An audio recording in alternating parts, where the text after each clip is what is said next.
अगर तुम अपने स्कूल के पहले दिन डीमन किंग बन जाओ तो फिर तुम क्या करोगे? ये कहानी 18 साल के कमजोर स्टूडेंट साई याकुतो की है, जिसे एक दिन अचानक से पता चलता है कि उसके पास डीमन किंग की पावर्स हैं और वो इस वर्ल्ड का सबसे पावरफुल डीमन बन चुका है।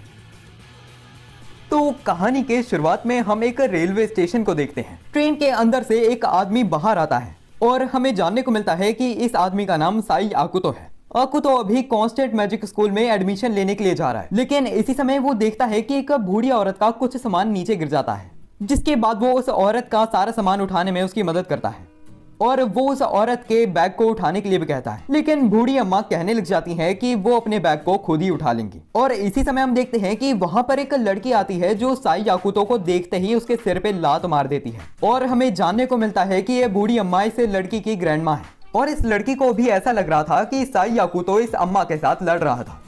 सिचुएशन समझने के बाद वो लड़की साई याकुतो से माफी भी मांगती है और साई के कपड़े देखकर वो लड़की कहती है कि मुझे लगता है तुम भी कांस्टेंट मैजिक एकेडमी में जा रहे हो। वैसे मैं वहां की एक स्टूडेंट हूँ, मेरा नाम जुंको हातोरी है। और यहीं पर साई भी अपना इंट्रोडक्शन देता है, जिसके बाद वो हवा में चलने वाली ट्रेन के अंदर बैठ जाते हैं। जुंको साई से पूछती है कि आखिर उसने कांस्टेंट मैजिक स्कूल क्यों जाना है, जिस सवाल का जवाब देते हुए साई कहता है कि वो इसे दुनिया को बदलना चाहता है, इसीलिए वो एकेडमी जाने के बाद एक हाई प्रीस्ट बनना चाहता है, जिन्हें हम हिंदी में पुजारी कहते हैं। जुंको कहती है कि एक हाई प्रीस्ट बनना बहुत ही ज्यादा मुश्किल है। अगर उसे हाई प्रीस्ट बनना है तो फिर उसे हर चीज में आगे रहना पड़ेगा और यही साई कहता है कि वो सारी चीजों के लिए पहले ही तैयार है। यहीं पर जुंको साई को बताती है कि उसका परिवार एक निंजा क्लैन है, जिनका नाम हातोरी निंजा क्लैन है। वो अपने इस क्लैन को लीड करने के लिए ताकतवर बनना चाहती है कांस्टेंट मैजिक स्कूल में। यहीं पर जुंको साई से वादा करने के लिए कहती है कि वो दोनों अपने सपनों को पूरा करेंगे। जुंको एक स्वॉर्ड निकालकर उसके हैंडल और कवर को हल्का सा बाहर निकालती है। वो साई से उस तलवार को पकड़ने के लिए कहती है। साई के उस तलवार को पकड़ने के बाद वो उसके हैंडल को बंद करती है और कहती है कि हम अब प्रॉमिस कर रहे हैं कि हम अपने सपनों को कभी नहीं तोड़ सकते और अगर हमने अपने सपने तोड़े तो फिर हम दोनों एक दूसरे को मार देंगे। यहीं पर वो ट्रेन से उतर जाते हैं और जुंको साई को कांस्टेंट मैजिक स्कूल दिखाती है और सारे स्कूल को घुमाने के बाद वो अपनी क्लास चले जाती है। जाते हुए जुंको बताती है कि वो क्लास 1A में है। इसके बाद साई अपना एडमिशन कराने के लिए टीचर के पास जाता है। इस टीचर का नाम मित्सुको तोरी है। मिस्टेक मत कर जाना, खाने वाली तोरी की बात नहीं कर रहा मैं। मित्सुको साई को एडमिशन रूम के अंदर लेकर जाती है और यहीं पर वो एक मैजिकल क्रिएचर दिखाती है जो उनकी मैजिक पावर और हेल्थ के बारे में बताने वाला है। सिर्फ इतना ही नहीं, वो क्रिएचर ये भी बताएगा कि फ्यूचर में बच्चे क्या काम करने वाले हैं। जिसके बाद एक एक करके वो क्रिएचर सारे बच्चों को उनकी जॉब और हेल्थ के बारे में बताने लग जाता है और सबको वही जॉब मिल रही है जो उन्होंने करनी थी। और साई को ऐसा लगता है कि वो मैजिकल क्रिएचर उसे भी यही बताएगा कि उसने हाई प्रीस्ट की जॉब करनी है। लेकिन जैसे ही साई उस मैजिकल क्रिएचर के पास जाकर अपना हाथ आगे बढ़ाता है, वो मैजिकल क्रिएचर के पसीने छूटने लग जाते हैं और वो कहता है कि साई एक डीमन किंग बनेगा। और ये चीज सुनते ही साई के होश उड़ जाते हैं। उसके आसपास जितने भी बच्चे थे वो सब उससे डर के भागने लग जाते हैं। मित्सुको दोबारा उस मैजिकल क्रिएचर से पूछती है कि आखिर साई ने करना क्या है, लेकिन हर बार यही सुनने को मिलता है कि साई एक डीमन किंग बनेगा। यहीं पर हमें जानने को मिलता है कि 100 साल पहले इस दुनिया में एक डीमन किंग था, जिसने इंसानों को खत्म करने के लिए डीमंस की आर्मी बनाकर उन पे हमला करा था। और बहुत सारी चीजें सोचते हुए साई का दिमाग चकराने लग जाता है। इसके बाद सीन शिफ्ट हो जाता है और हम 1-2 घंटे के बाद का सीन देखते हैं जब सब कुछ शांत हो चुका है। मित्सुको तोरी साई को उसके क्लास तक ले जाने लग जाती है और वो बताती है कि साई को बहुत ज्यादा दिक्कतें आने वाली हैं। हो सकता है कोई उसे मारने की कोशिश करे या फिर उसे इतना ज्यादा परेशान करे कि करने का ही मन कर जाए। खैर जो भी है, अगर तुम मर गए तो फिर मुझे तुम्हारी बॉडी के ऊपर रिसर्च करने को मिलेगा, इसीलिए किसी भी हालत में मरना मत भूलना। ये सुनकर साई का मूड खराब हो जाता है और हम देखते हैं कि साई की क्लास 1A है, जिसमें जुंको हातोरी भी पढ़ती है। यहीं पर मित्सुको साई को बताती है कि वो उनकी क्लास इंचार्ज है और मित्सुको क्लास के अंदर जाने के बाद सबको एक स्पीच देती है। इसके दौरान जुंको साई को देखती है और साई उसे देखकर हंसता है, लेकिन ये लड़की अपना मुंह फेर लेती है। और स्पीच खत्म होने के बाद मित्सुको बताती है कि साई उनकी क्लास में पढ़ने वाला है, जिसे सुनते ही क्लास के सारे बच्चे डर के मारे इधर उधर भागने लग जाते हैं। और स्कूल के पहले दिन ये सब चीजें देखकर साई का दिमाग खराब होने लग जाता है। यहीं पर साई अपना इंट्रोडक्शन देते हुए कहता है, मेरा नाम साई याकुतो है और मुझे तुम्हारे साथ पढ़ने में अच्छा लगेगा। पहले दिन ही मेरे साथ बहुत ज्यादा अजीब चीजें हो चुकी हैं आपकी गलतफहमी को ठीक करने के लिए मैं बताना चाहता हूँ कि मैं कोई डीमन किंग नहीं हूँ और मुझे पता है कि ये सारी गलती इस सिस्टम की है। इस सिस्टम के अकॉर्डिंग ये किस्मत है, लेकिन अपनी किस्मत हम खुद लिखते हैं और मुझे पता है कि ये सिस्टम बहुत ही ज्यादा खराब है, इसीलिए मैं इस सिस्टम को बदलना चाहता हूँ। सारे बच्चों को साई के अंदर डीमन किंग दिखने लग जाता है। उन्हें पहले तो ऐसा ही लग रहा था कि साई नॉर्मल है, लेकिन इस इंसान ने कहा कि ये सिस्टम को बदलना चाहता है, जिसका मतलब ये इंसानों को मारना चाहता है। साई ने अभी अपनी पूरी बातें करी ही नहीं थी कि मित्सुको उसे चुप करा देती है और वो उसे लास्ट सीट पर बैठने के लिए कहती है, जिसके बाद साई अपनी डेस्क पर बैठ जाता है और हम देखते हैं कि क्लास स्टार्ट हो जाती है। और साई को अभी बहुत ज्यादा टेंशन हो रही है क्योंकि सारे लोग अभी उसको ही देख रहे हैं। यहीं पर क्लास टीचर कहती है, तो मुझे क्लास मॉनिटर को चुनने में अपना टाइम वेस्ट नहीं करना, इसलिए जो भी क्लास मॉनिटर बनना चाहता है खड़े हो जाओ।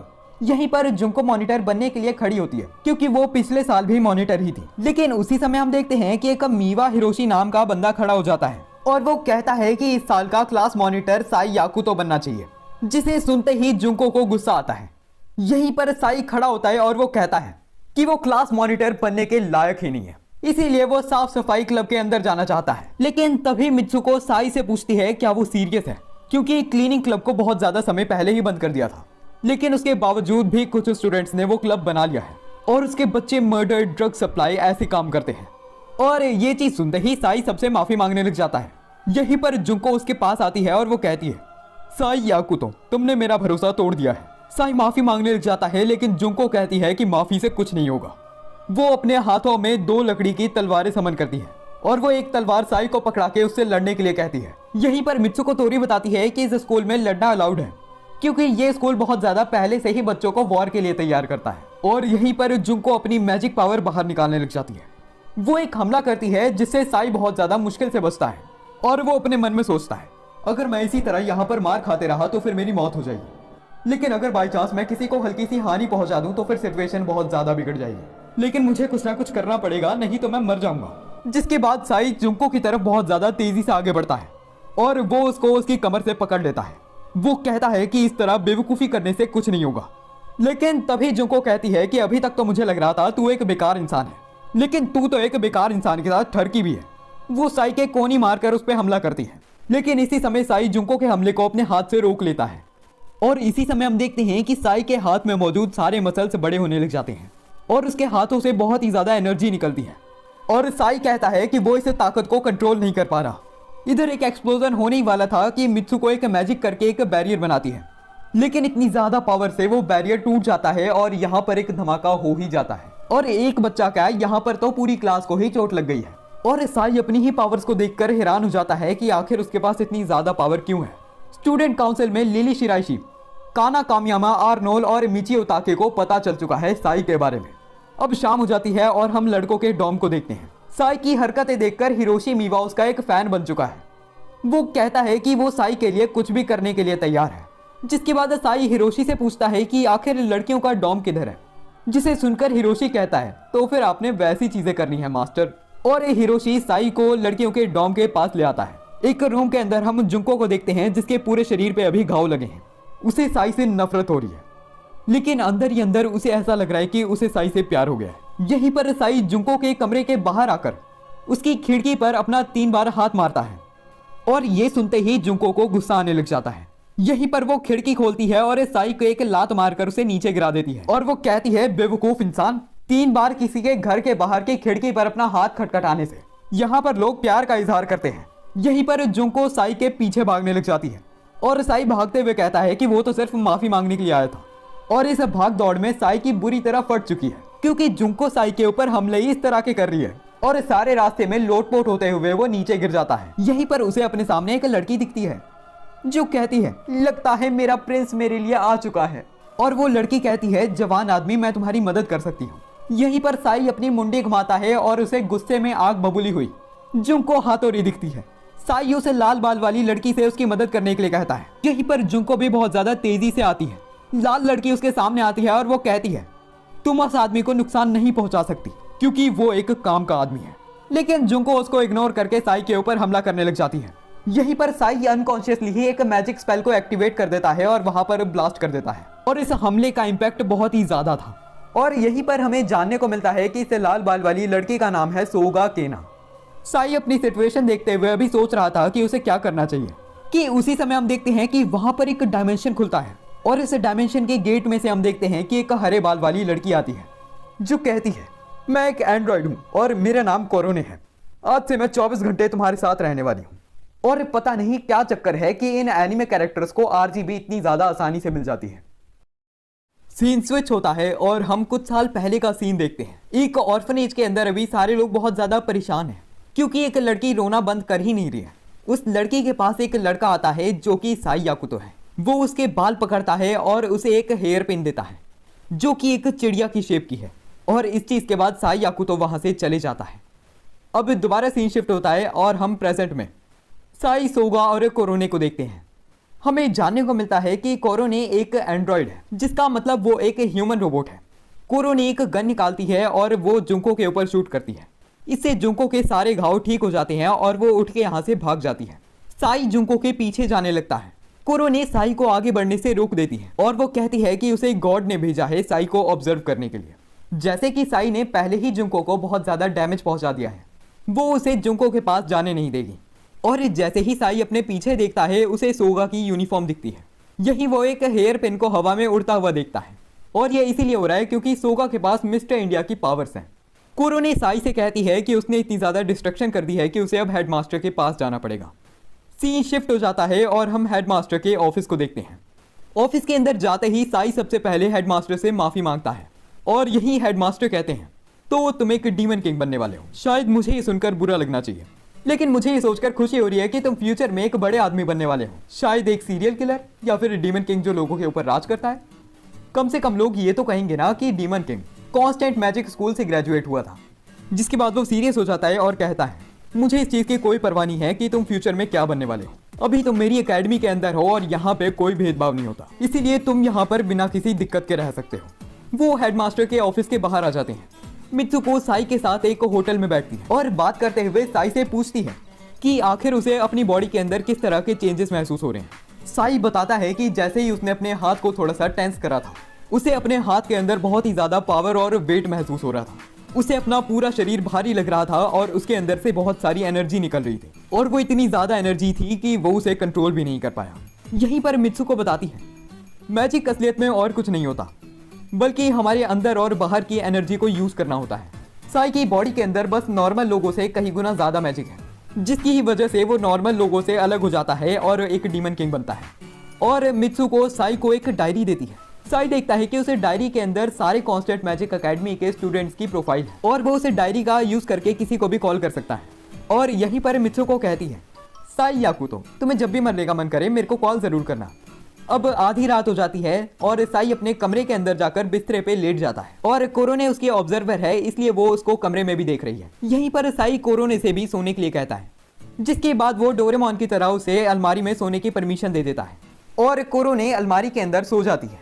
इसके बाद हम अगले दिन का सीन देखते हैं जहां पर हिरोशी, साई और कोरोने अभी एकेडमी के अंदर जा रहे हैं। रास्ते के बीच में हम देखते हैं कि वहां पर एक पर्पल बाल वाली लड़की आती है।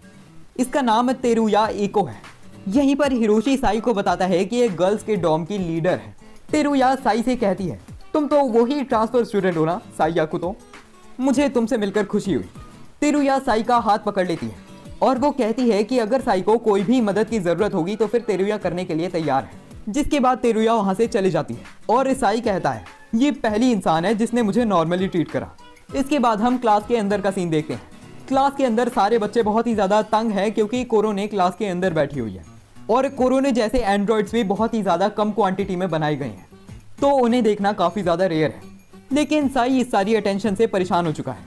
इसके बाद वो रेस्ट रूम के अंदर जाता है और अपनी डायरी बाहर निकालकर तेरुया को कॉल करता है और तेरुया भी साई की कॉल को उठा लेती है। जिसके बाद साई तेरुया से कहता है, दरअसल मुझे जुंको के साथ दोबारा दोस्ती करनी थी। मैं जानता हूँ कि मैंने उसकी फीलिंग्स और बॉडी दोनों को ही बहुत ज़्यादा हर्ट कर दिया है, लेकिन अगर हो सके तो फिर मैं चाहता हूँ कि आप कोई ऐसी सिचुएशन बनाओ या फिर जुंको से बात करके हमें दोबारा दोस्त बना दो। जिसके बाद तेरुया साई से कहती है, तुम्हें चिंता करने की कोई ज़रूरत नहीं है, मैं तुम दोनों की दोस्ती दोबारा करवा दूंगी, लेकिन उसके लिए तुम्हें कोरोने को बंद करना पड़ेगा। हम कैफेटेरिया का सीन देखते हैं जहाँ पर साई कोरोने और हिरोशी को बताता है कि आज वो स्ट्रेस कम करने के लिए पहाड़ों पर जाना चाहता है। ये सुनते ही हिरोशी कहता है कि वो भी जाना चाहेगा, लेकिन तभी साई कहता है कि वो हिरोशी को नहीं ले जा सकता क्योंकि उसे अकेले जाकर शांति महसूस करनी है। लेकिन तभी कोरोने कहती है कि चाहे कुछ भी हो जाए वो उसके साथ आएगी। जिसके बाद कोरोने और साई पहाड़ों पर आ जाते हैं और यहाँ पर साई अभी चलते हुए कोरोने की पूंछ ढूंढने की कोशिश कर रहा है। कोरोने एक एंड्रॉइड है और उसे बंद करने के लिए उसकी पूंछ को खींचना पड़ता है और ये काम करते हुए साई टोटली ठरकी लग रहा था। यहीं पर कोरोने अपने सामने एक डीमन को डिटेक्ट करती है और हम देखते हैं कि वो डीमन असल में एक बहुत ही ज्यादा बड़ा डॉग है। वो डीमन चिल्लाता है और कोरोने और साई की तरफ भागते हुए आने लग जाता है। कोरोने अपनी गन निकालती है और उस पर हमला करने लगती है, लेकिन बुलेट शूट करने के बाद भी उस बुलेट से उस कुत्ते पे कुछ भी नहीं होता। और जब वो कुत्ता कोरोने के ऊपर हमला करने वाला था तभी साई आकर उसे बचाता है, जिसके बाद वो उस कुत्ते के ऊपर चढ़ जाता है। एक मैजिक करने के बाद हम देखते हैं कि वो कुत्ता नॉर्मल पपी बन जाता है और साई इसके बाद कोरोने से कहता है, लोग डीमन सिर्फ तभी बनते हैं जब उनके पास बहुत सारी मैजिकल एनर्जी होती है, लेकिन अगर उस मैजिक को निकाल दिया जाए तो फिर हम किसी को भी नॉर्मल बना सकते हैं। मैंने इस कुत्ते के साथ भी अभी ऐसा ही करा। लेकिन तभी कोरोने साई को बताती है कि इस तरह का मैजिक हिस्ट्री में कभी भी किसी ने नहीं करा है, जो डायरेक्टली प्रूफ करता है कि साई एक स्पेशल आदमी है। इसी समय जंगल में से किसी लड़की की चिल्लाने की आवाज सुनाई देती है और हमें जानने को मिलता है कि वो लड़की सोगा केना है। वो मिसेस इंडिया बनकर साई का पीछा कर रही थी। सोगा पपी से डरती है तो फिर जैसे ही उसे पपी दिखा वो बेहोश हो गई। साई सोगा की तरफ भागते हुए आता है और यहीं पर सोगा भी अपनी आंखें खोल लेती है, लेकिन कुछ दिखने से पहले ही वो दोबारा मिसेस इंडिया बनकर वहां से गायब हो जाती है। इसी समय कोरोने आगे बढ़ती है और वो देखती है कि जंगल के अंदर एक बैग पड़ा हुआ है और जैसे ही कोरोने उस बैग को उठाने के लिए नीचे झुकती है, साई को उसकी पूंछ दिख जाती है, जिसके बाद वो नारुतो से भी तेज भागता है और उसकी पूंछ खींचता है। और ये चीज करते ही हम देखते हैं कि वहां पर तेरुया भी आ जाती है, जो साई को बताती है कि वो उससे पर्सनल बात करना चाहती है। तेरुया बताती है कि उसने साई और जुंको की मीटिंग अरेंज कर ली है। वो साई के हाथों में कुछ गोलियां रखती है और वो कहती है, अगर तुम और जुंको किसी भी तरह इस गोली को खा लोगे तो फिर तुम्हें एक दूसरे से प्यार हो जाएगा। और वो एक गन भी देती है जिसके अंदर इन ड्रग्स को डाल के शूट करना है। यहीं पर हमारा बेवकूफ डीमन किंग इस दवाई को अपनी पॉकेट में रख लेता है और वो तेरुया को शुक्रिया कह देता है, जिसके बाद तेरुया यहाँ से चली जाती है। फिर वो कोरोने की दोबारा पूंछ खींचता है जिससे वो एक्टिव हो जाती है और वो उस बैग को उठाकर कहती है कि ये बैग सोगा केना का है। रात के समय हम गर्ल्स के डॉम को देखते हैं जहां पर जुंको का शरीर बुरी तरीके से घायल है। उसे तेरुया की कॉल आती है और तेरुया कॉल पर बताती है कि साई ने उसे धमकाया हुआ है कि अगर वो जुंको और साई की मुलाकात नहीं करवाएगी तो फिर वो उसे मार देगा। यहीं पर जुंको कहती है कि वो पक्का इस बार साई याकुतो को मार कर रहेगी। जिसके बाद तेरुया एक रूम को खोलती है और उसके अंदर जाती है और इस रूम के अंदर तेरुया एक अनडेड आदमी से बात कर रही है। इस आदमी की मुंडी एक जार के अंदर है। और अब हम कुछ साल पहले तेरुया का पास्ट देखते हैं। अभी तेरुया एक रिकॉर्डर में रिकॉर्डिंग करते हुए कह रही है, बड़े भाई कैसे हो आप। तभी उधर तेरुया का भाई आकर उसे पकड़ लेता है। लेकिन कुछ दिन बाद तेरुया की माँ उसे बताती है कि उसका भाई एक मिशन करते हुए मर चुका है। उस दिन तेरुया बहुत ज्यादा रोती है, लेकिन उसकी माँ तेरुया से कहती है, तुम्हारा भाई कमजोर और बेकार था, इसीलिए वो आम इंसानों की तरह मर गया, लेकिन इस परिवार के लीडर बनने के लिए तुम्हें ताकतवर बनना पड़ेगा। और तभी से तेरुया ने ठान लिया कि उसने ताकतवर बनना है ताकि वो अपने भाई की मौत का बदला ले सके। हम प्रेजेंट का सीन देखते हैं जहां पर तेरुया ने अभी जुंको की कॉल काटी है। वो कहती है कि अब वो डीमन किंग को अपनी उंगलियों पर नचाने वाली है। तभी हम उसके भाई के मुंडी को देखते हैं जो कहता है, छोटी बहन मुझे ये देखकर बुरा लग रहा है कि तुम इतनी ज्यादा बुरी बन चुकी हो। और इधर तेरुया कहती है कि उसे डीमन किंग से प्यार हो चुका है। उसने एक ऐसे ब्लैक मैजिक को भी करा जो आज तक कोई नहीं कर पाया है। इसके बाद हम हिरोशी और साई को बात के अंदर देखते हैं। यहाँ पर हिरोशी साई को बताता है, इस स्कूल के अंदर दो साइड्स हैं, पहली अच्छी साइड है और दूसरी बुरी साइड। बुरी साइड पे लोग ब्लैक मैजिक का इस्तेमाल करते हैं और इलीगल काम करते हैं। वहीं दूसरी तरफ अच्छे कामों की लीडर जुंको हातोरी है जो बुरे लोगों को मारती है। इसके बाद साई अपनी बात से बाहर आ जाता है और दूध पीने लग जाता है। यहीं पर तेरुया उसे कॉल करके कहती है कि वो एक बिल्डिंग में जुंको से मिल सकता है और वो साई से इस स्कूल की स्टूडेंट काउंसिल प्रेसिडेंट से भी मिलने के लिए कहती है। जिसके बाद साई स्टूडेंट काउंसिल के रूम में जाता है। स्कूल की स्टूडेंट काउंसिल प्रेसिडेंट लिली शिराइशी ने साई को बुलाया था अपने पास। लिली कहती है, साई याकुतो, हम चाहते हैं कि तुम स्टूडेंट काउंसिल को ज्वाइन करो। स्टूडेंट काउंसिल के दो काम होते हैं, डिसिप्लिन को मेंटेन करना और स्टूडेंट्स को पनिश करना। और स्टूडेंट्स को पनिश करने के लिए हमारे पास पावर भी होनी चाहिए और तुम्हारे पास पावर की कोई कमी नहीं है। इसलिए हम चाहते हैं कि तुम स्टूडेंट काउंसिल में डिसिप्लिन कमेटी के मेंबर बनो। और साई लिली के ऑफर को एक्सेप्ट कर लेता है। इसके बाद ये अनाउंस कर दिया जाता है कि साई याकुतो डिसिप्लिन कमेटी का एक मेंबर बन चुका है। लेकिन ये सब देखकर तेरुया अपने मन में कहती है, मेरे प्यारे डीमन किंग, अब तुम मेरे इशारों पर नाचने वाले हो। और क्लासेस खत्म होने के बाद हम साई के रूम के अंदर देखते हैं। अभी साई गन के अंदर ड्रग्स को डाल रहा है और वो कोरोने की पूंछ खींचने की कोशिश करने लग जाता है, क्योंकि वो ये चाहता नहीं है कि ऐसी बातें फैले कि साई याकुतो ने ड्रग्स का इस्तेमाल करा। और वो जैसे ही उसकी पूंछ खींचने वाला था, हम देखते हैं कि वहां पर सोगा केन आ जाती है, जो साई के कमरे में आने के बाद राइस क्रैकर खाने लग जाती है। और यहीं पर वो साई को एक राइस कुकर दिखाती है। सोगा बताती है कि उसे चावलों से बहुत ज्यादा प्यार है, लेकिन गर्ल्स के डॉम में राइस कुकर को रखने नहीं देते, तो फिर वो साई के रूम में राइस कुकर को रखना चाहती है। साई सोगा को मना कर देता है, लेकिन सोगा मानती ही नहीं और वो कहती है कि अगर सारी दुनिया चावल खाएगी तो फिर इस दुनिया में पीस आ जाएगा। तभी कोरो ने एक गन निकालती है और दिखाती है कि इससे हम सबके मुंह में राइस डाल सकते हैं। अब शाम हो जाती है और साई सोगा को बताता है कि उसे अभी होमवर्क करना है और सोगा उसे डिस्टर्ब कर रही है, तो उसे यहाँ से चले जाना चाहिए। जिसके बाद सोगा उठती है और कमरे से बाहर चले जाती है, लेकिन वो राइस कुकर को नहीं लेकर जाती। यहीं पर साई अपने बेड पे दोबारा बैठ जाता है। कोरो ने इधर बिस्तरे पे लेटी हुई है और वो कहती है, तो फिर तुम मेरे साथ वो सब चीजें करना चाहते हो। और तभी साई कहता है, शायद हल्की सी, और वो कोरोने की पूंछ खींच देता है, जिससे वो शट डाउन हो जाती है। इसके बाद साई उसी बिल्डिंग के अंदर जाता है जिसमें तेरुया ने उसे जाने के लिए बोला था, और तेरुया ने उसे बिल्डिंग के बेसमेंट में जाने के लिए बोला था, जिसके अंदर एक बहुत ही ज्यादा मोटा गेट लगा है, जिसके बाहर आना या फिर उसे तोड़ना इम्पॉसिबल है। साई उस बेसमेंट के अंदर जाता है और उसे सब कुछ अजीब लगता है और उसे खून और ड्रग्स की स्मेल भी आती है। इसी समय साई के पीछे कोई आता है और उसके सिर पर एक डंडा मार के उसे बेहोश कर देता है। वो आदमी कहता है, मुझे लगा था कि डीमन किंग को मारना मुश्किल होगा, लेकिन ये तो फट्टू निकला रहे। यहीं पर उधर और भी ज्यादा बच्चे आ जाते हैं। वो भीड़ खड़ी कर लेते हैं और साई को मारने की तैयारी करने लग जाते हैं। एक आदमी साई को एक वेपन से छूता ही है कि साई अपना मैजिक यूज करके उसे कनेक्ट मारता है। वो उठ जाता है और कहता है कि उसे पहले यहाँ पर कुछ गड़बड़ लग रही थी। वो मैजिक का इस्तेमाल करता है और उस बच्चे के हाथ को बुरी तरीके से तोड़ मोड़ देता है। इससे वो बच्चा बहुत ही ज्यादा जोर से चीखने लग जाता है और मैजिक का इस्तेमाल करते हुए वो बाकी बच्चों के साथ भी ऐसा ही करने लग जाता है। और साई कहता है कि उसे बस अपनी मैजिक पावर को एक जगह पर कॉन्सेंट्रेट करना पड़ता है। यहीं पर बाकी बचे हुए बच्चे साई के ऊपर एक मैजिक अटैक करते हैं, जिसे साई बहुत ही ज्यादा आसानी से ब्लॉक कर देता है। इसके बाद साई आगे बढ़ने लग जाता है, लेकिन तभी हम देखते हैं कि वो बच्चे हिरोशी को लाते हैं, जिसके पूरे शरीर पे चोटें हैं। उन्होंने हिरोशी को एज अ हॉस्टेज यूज करना है। ये चीज देखने के बाद साई कहता है, पहले मुझे तुम लोगों पर तरस आ रहा था, लेकिन अब गुस्सा आ रहा है। और वो मैजिक का इस्तेमाल करते हुए उन सब बच्चों की टांगे मोड़ देता है और बाकी सब बच्चों को वो हवा में उड़ा के नीचे पटक देता है, जिससे उनके इंटरनल ऑर्गन से डैमेज हो जाते हैं। और अब बचता है उन सब बच्चों का लीडर, जो साई के ऊपर एक अटैक करने ही लगता है कि साई उसे हवा में ब्लॉक कर देता है और वो साइकिक पावर्स का इस्तेमाल करते हुए उस बच्चे को दीवार पर जोर से पटकता है। साई की आवाज हल्की सी बदल जाती है और वो कहता है, लगता है मुझे तुम्हें सबक सिखाना ही पड़ेगा।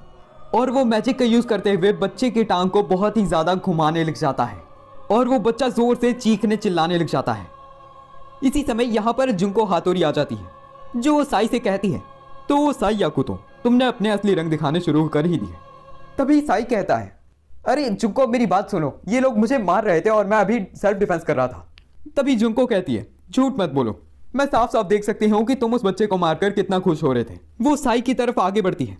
तभी साई अपनी पॉकेट से गन निकालता है और वो पहले ही बताता है कि वो जुंको को कोई हमला नहीं करने वाला। वो अपने हाथ के अंदर ड्रग डालने ही लगता है कि उसकी गन में से ड्रग्स निकलते ही नहीं और वो देखता है कि वो बंदूक खाली है। जुंको एक स्मोक बॉम्ब मारती है और वहां से भाग जाती है, जिसके बाद साई हिरोशी को रेस्क्यू करके यहाँ से चले जाता है। इन सब चीज़ों को देखते हुए तेरुया अभी बहुत ही ज़्यादा अजीब एक्सप्रेशन बना रही है। कमेंट में बताना कि ऐसा एक्सप्रेशन तुमने कब बनाया था। इसके बाद साई हिरोशी को अपने कमरे में लाता है और उस पर मरहम पट्टी करता है और साई कोरोने से माफ़ी भी मांगता है कि उसने कोरोने को शट डाउन कर दिया था। जिसके बाद वो थोड़ा सा हिल गया और उसने ये सब कर दिया और वो बताता है कि वो अपनी टीचर मित्सुको तोरी के पास भी गया था। लेकिन सारी सिचुएशन को सुनने के बाद मित्सुको तोरी ने कहा, अब जब जुंको हातोरी ने तुम्हें ये सब करते हुए देख लिया है, वो तुम्हारे ऊपर हमला करेगी और मुझे बड़ी खुशी होगी अगर तुम इस लड़ाई में मर गए। यहीं दूसरी तरफ हम जुंको को देखती है, जो अभी अपने हथियारों को तैयार कर रही है। वो कहती है, लगता है मुझे बुराई को खत्म करना ही पड़ेगा। अगले दिन जुंको हातोरी ये अनाउंसमेंट कर देती है कि इस स्कूल के अंदर एक वॉर होने वाली है, जिस वॉर में उन्होंने डीमन किंग को हराना है। अगर कोई बच्चा पार्टिसिपेट करना चाहता है तो फिर वो जुंको के पास आ जाए। शाम का समय हो जाता है और हम देखते हैं कि स्कूल के सारे ही बच्चे तैयार हो चुके हैं साई याकुतो को मारने के लिए। वो सारे ही बच्चे इकट्ठे साई के ऊपर हमला करने लग जाते हैं, लेकिन साई को उन सबके ही हमलों से कुछ भी नहीं होता और वो भागकर एक बिल्डिंग के टॉप पर जाने लग जाता है। लेकिन यहाँ पर भी सारे बच्चे उसका पीछा करने लग जाते हैं और इन सब चीजों के बीच में हम देखते हैं कि साई नीचे गिर जाता है और स्कूल के सारे ही बच्चों ने अब साई को घेर लिया है। जुको साई से पहले ही हार मानने के लिए कहती है। तभी साई कहता है, वैसे जब मैंने कुछ गलत किया ही नहीं तो फिर मैं हार क्यों मानूं, या फिर ऐसा क्यों बोलूं कि मैंने कुछ गलत करा है।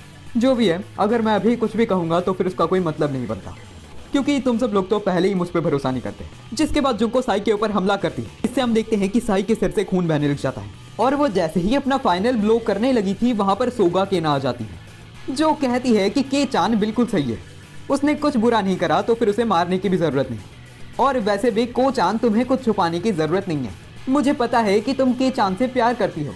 और ये सुनते ही जुंको शर्मा जाती है और यहीं पर स्कूल के सारे बच्चों को ऐसा लगता है कि जुंको एक मास्टरमाइंड है जिसने स्कूल के सारे बच्चे इकट्ठे करे उन्हें मारने के लिए। और यहीं पर जुंको साई को कहती है कि वो सबको बताए कि जुंको उसकी दुश्मन है। तभी साई कहता है, मैं तो पहले ही बता चुका हूँ, मैं कुछ कहूँ या फिर ना कहूँ उससे कोई फर्क नहीं पड़ता, वैसे अगर तुम चाहो तो फिर हम दोनों इन सब से लड़ सकते हैं। और यहीं पर सारे बच्चे जुंको पर हमला करने के लिए कहते हैं और यहीं पर जुंको ऑफिशियली साई की तरफ आ जाती है उसके लिए लड़ने के लिए। और साई कहता है, चलो पार्टी को शुरू करते हैं। लेकिन जैसे ही वो दोनों आगे बढ़ते हैं सोगा कहती है स्टार्ट, जिसके बाद कोरो ने गन से एक बीम शूट करती है। साई एक बैरियर क्रिएट करता है और वो बीम ऊपर चले जाती है उसके बैरियर से डिफ्लेक्ट होकर। और हमें जानने को मिलता है कि कोरोने ने चावल की बारिश करी थी, लेकिन इन चावलों के अंदर वही ड्रग्स है जो साई इस्तेमाल करने वाला था, जिसकी वजह से सारे लोगों को नशे चढ़ जाते हैं और वो चावल खाने लग जाते हैं। और सोगा की बात सही साबित होती है, अगर सारे लोग चावल खाएंगे तो फिर पीस आ जाएगा।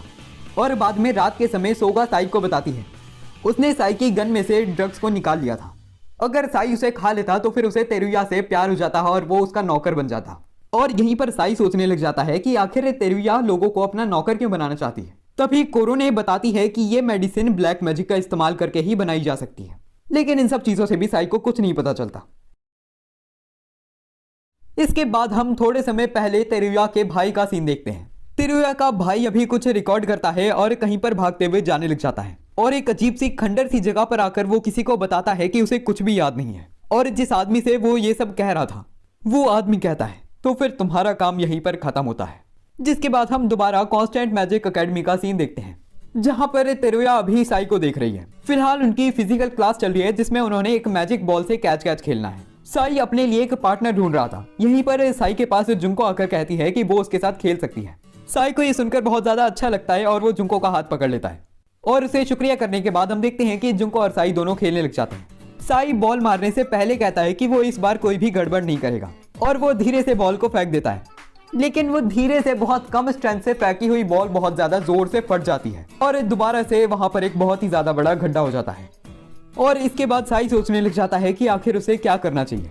तभी मित्सुको तोरी साई से मेडिटेशन करने के लिए कहती है और वो बताती है कि इस स्कूल में एक ऐसा कन्फाइंड रूम है जहां पर हम बैठकर मेडिटेशन कर सकते हैं, लेकिन उस रूम में बैठकर काफी सारे लोग मर चुके हैं क्योंकि वो बोरियत से अपना सिर दीवार पर मारने लग जाते हैं, जिससे उनका ब्रेन डैमेज हो जाता है। और वो साई से भी यही करने के लिए कहती है। जो भी है, साई उस कन्फाइंड रूम में जाने के लिए तैयारी करता है और ये चीज की खबर तेरुया को भी पता चल जाती है। जिसके बाद साई और कोरोने उस कन्फाइंड रूम की तरफ जाने लग जाते हैं और इनके पीछे पीछे हम देखते हैं कि यहाँ पर मिसेस इंडिया भी आ जाती है। और कन्फाइंड रूम तक पहुंचने के बाद साई गेट खोलता है और उसके अंदर जाता है। इस रूम के अंदर साई ने 12 घंटे बिताने हैं एक मंत्र को पढ़ते हुए। इससे साई के मन को शांति मिलेगी और वो अपनी पावर को और अच्छे से कंट्रोल कर पाएगा। और इस कमरे का गेट एक बार बंद हो गया तो फिर वो 12 घंटे बाद ही खुलता है। इसी समय हम देखते हैं कि साई के पीछे कोरोने भी आ चुकी है उसे ऑब्जर्व करने के लिए। और अब साई सोचने लग जाता है कि आखिर वो मेडिटेशन कैसे करेगा। इसी समय कोरोने साई को बताती है कि साई के साइड में कोई खड़ा है और हमें जानने को मिलता है कि ये तो हमारी मिस इंडिया है जो इधर साई के लिए टिफिन लाई थी। और अपने पास में 2 लड़कियां होने की वजह से साई का ध्यान सारा भंग हो जाता है। यही दूसरी तरफ हम इस कन्फाइंड रूम के बाहर तेरुया को देखते हैं। वो भी गन शूट करके साई के ऊपर एक मेडिसिन फेंकने वाली है जिससे साई उसका स्लेव बन जाएगा। वो वेट कर रही है कि 12 घंटे के बाद साई कब बाहर आएगा। और तेरुया को अभी ऐसा भी लग रहा है कि साई मेंटली अनस्टेबल हो जाएगा और मदद मांगने लग जाएगा और तब वो उसके ऊपर गोली शूट करेगी। लेकिन जैसी सिचुएशन है, साई का मेंटली अनस्टेबल होना तो इम्पॉसिबल है, बल्कि कुछ और जरूर हो सकता है।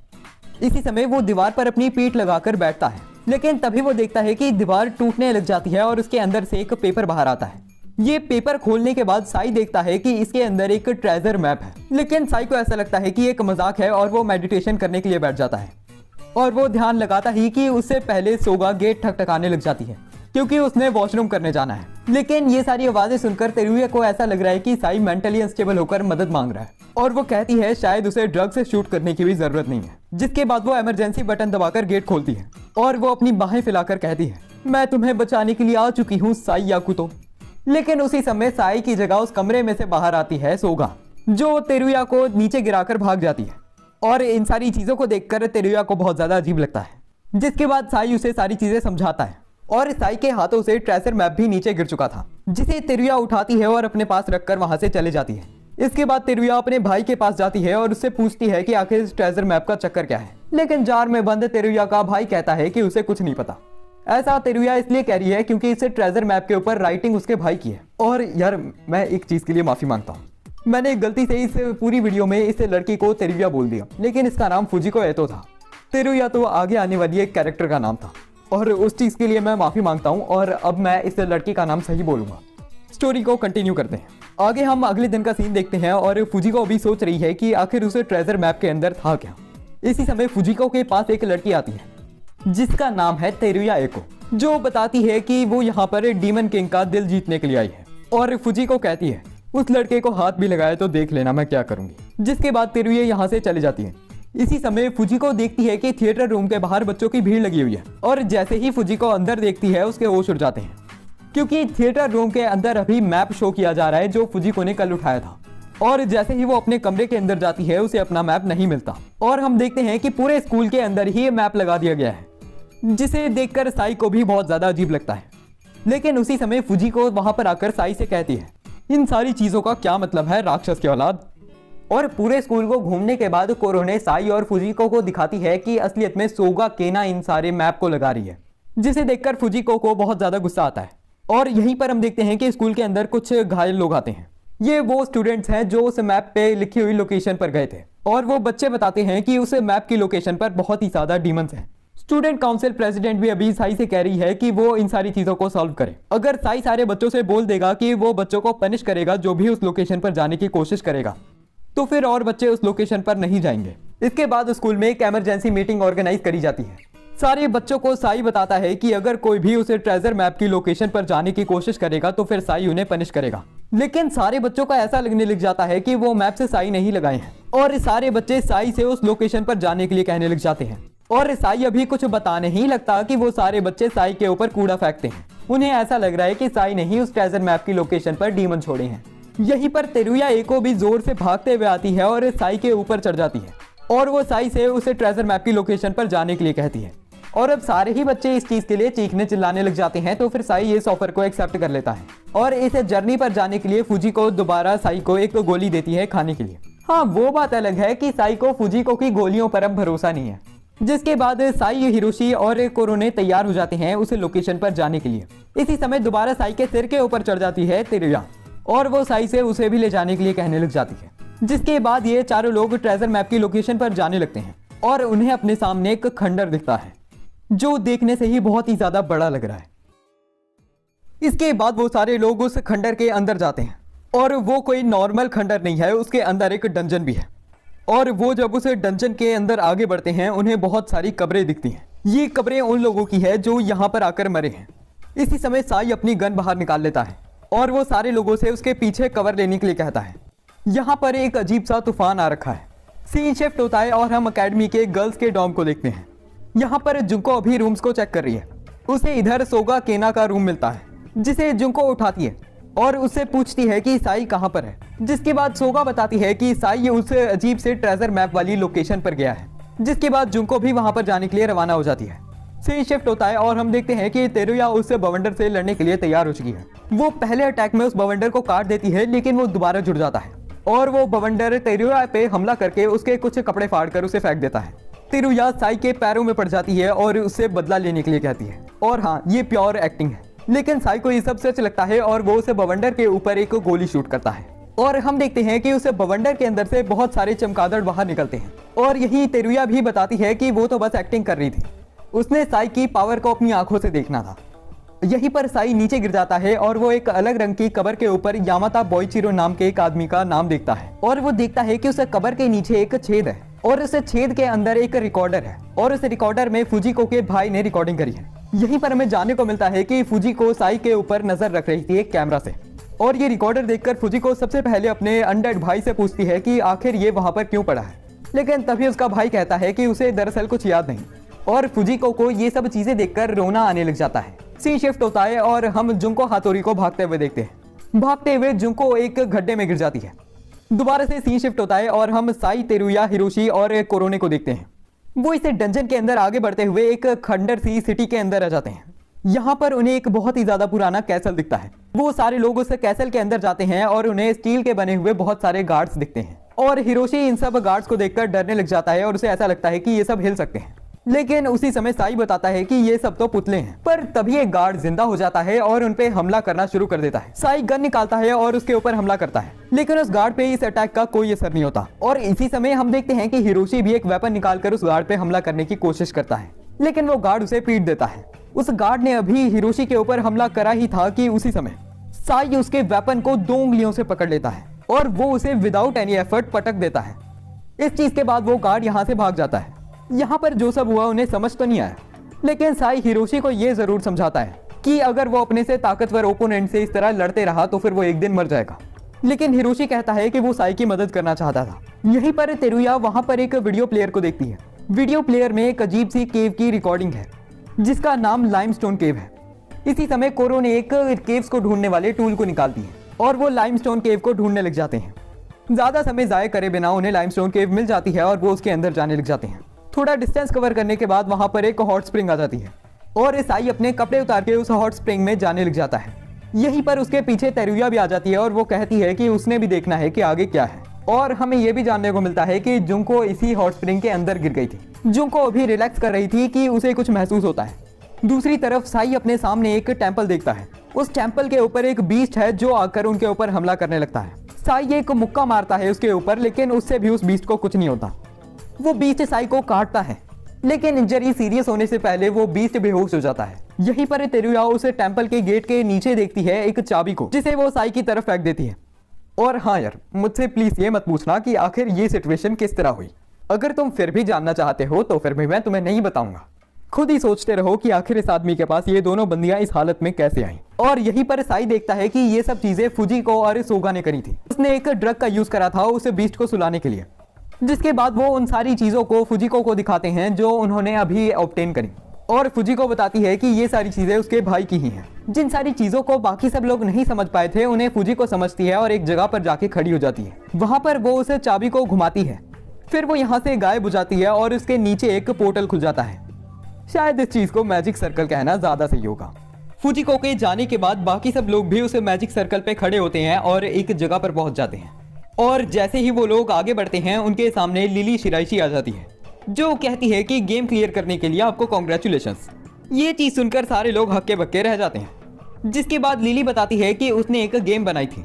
उस ट्रेजर मैप में बस इस गेम की ही लोकेशन थी, और वो दिखाती है कि इस गेम में हर कोई स्टूडेंट काउंसिल का ही था। और यहीं पर वो साई से कहती है कि अब जब तुमने गेम पास कर ली है तो फिर मैं तुम्हें किस देने वाली हूँ। लेकिन इसी समय फुजिको आगे भागने लग जाती है।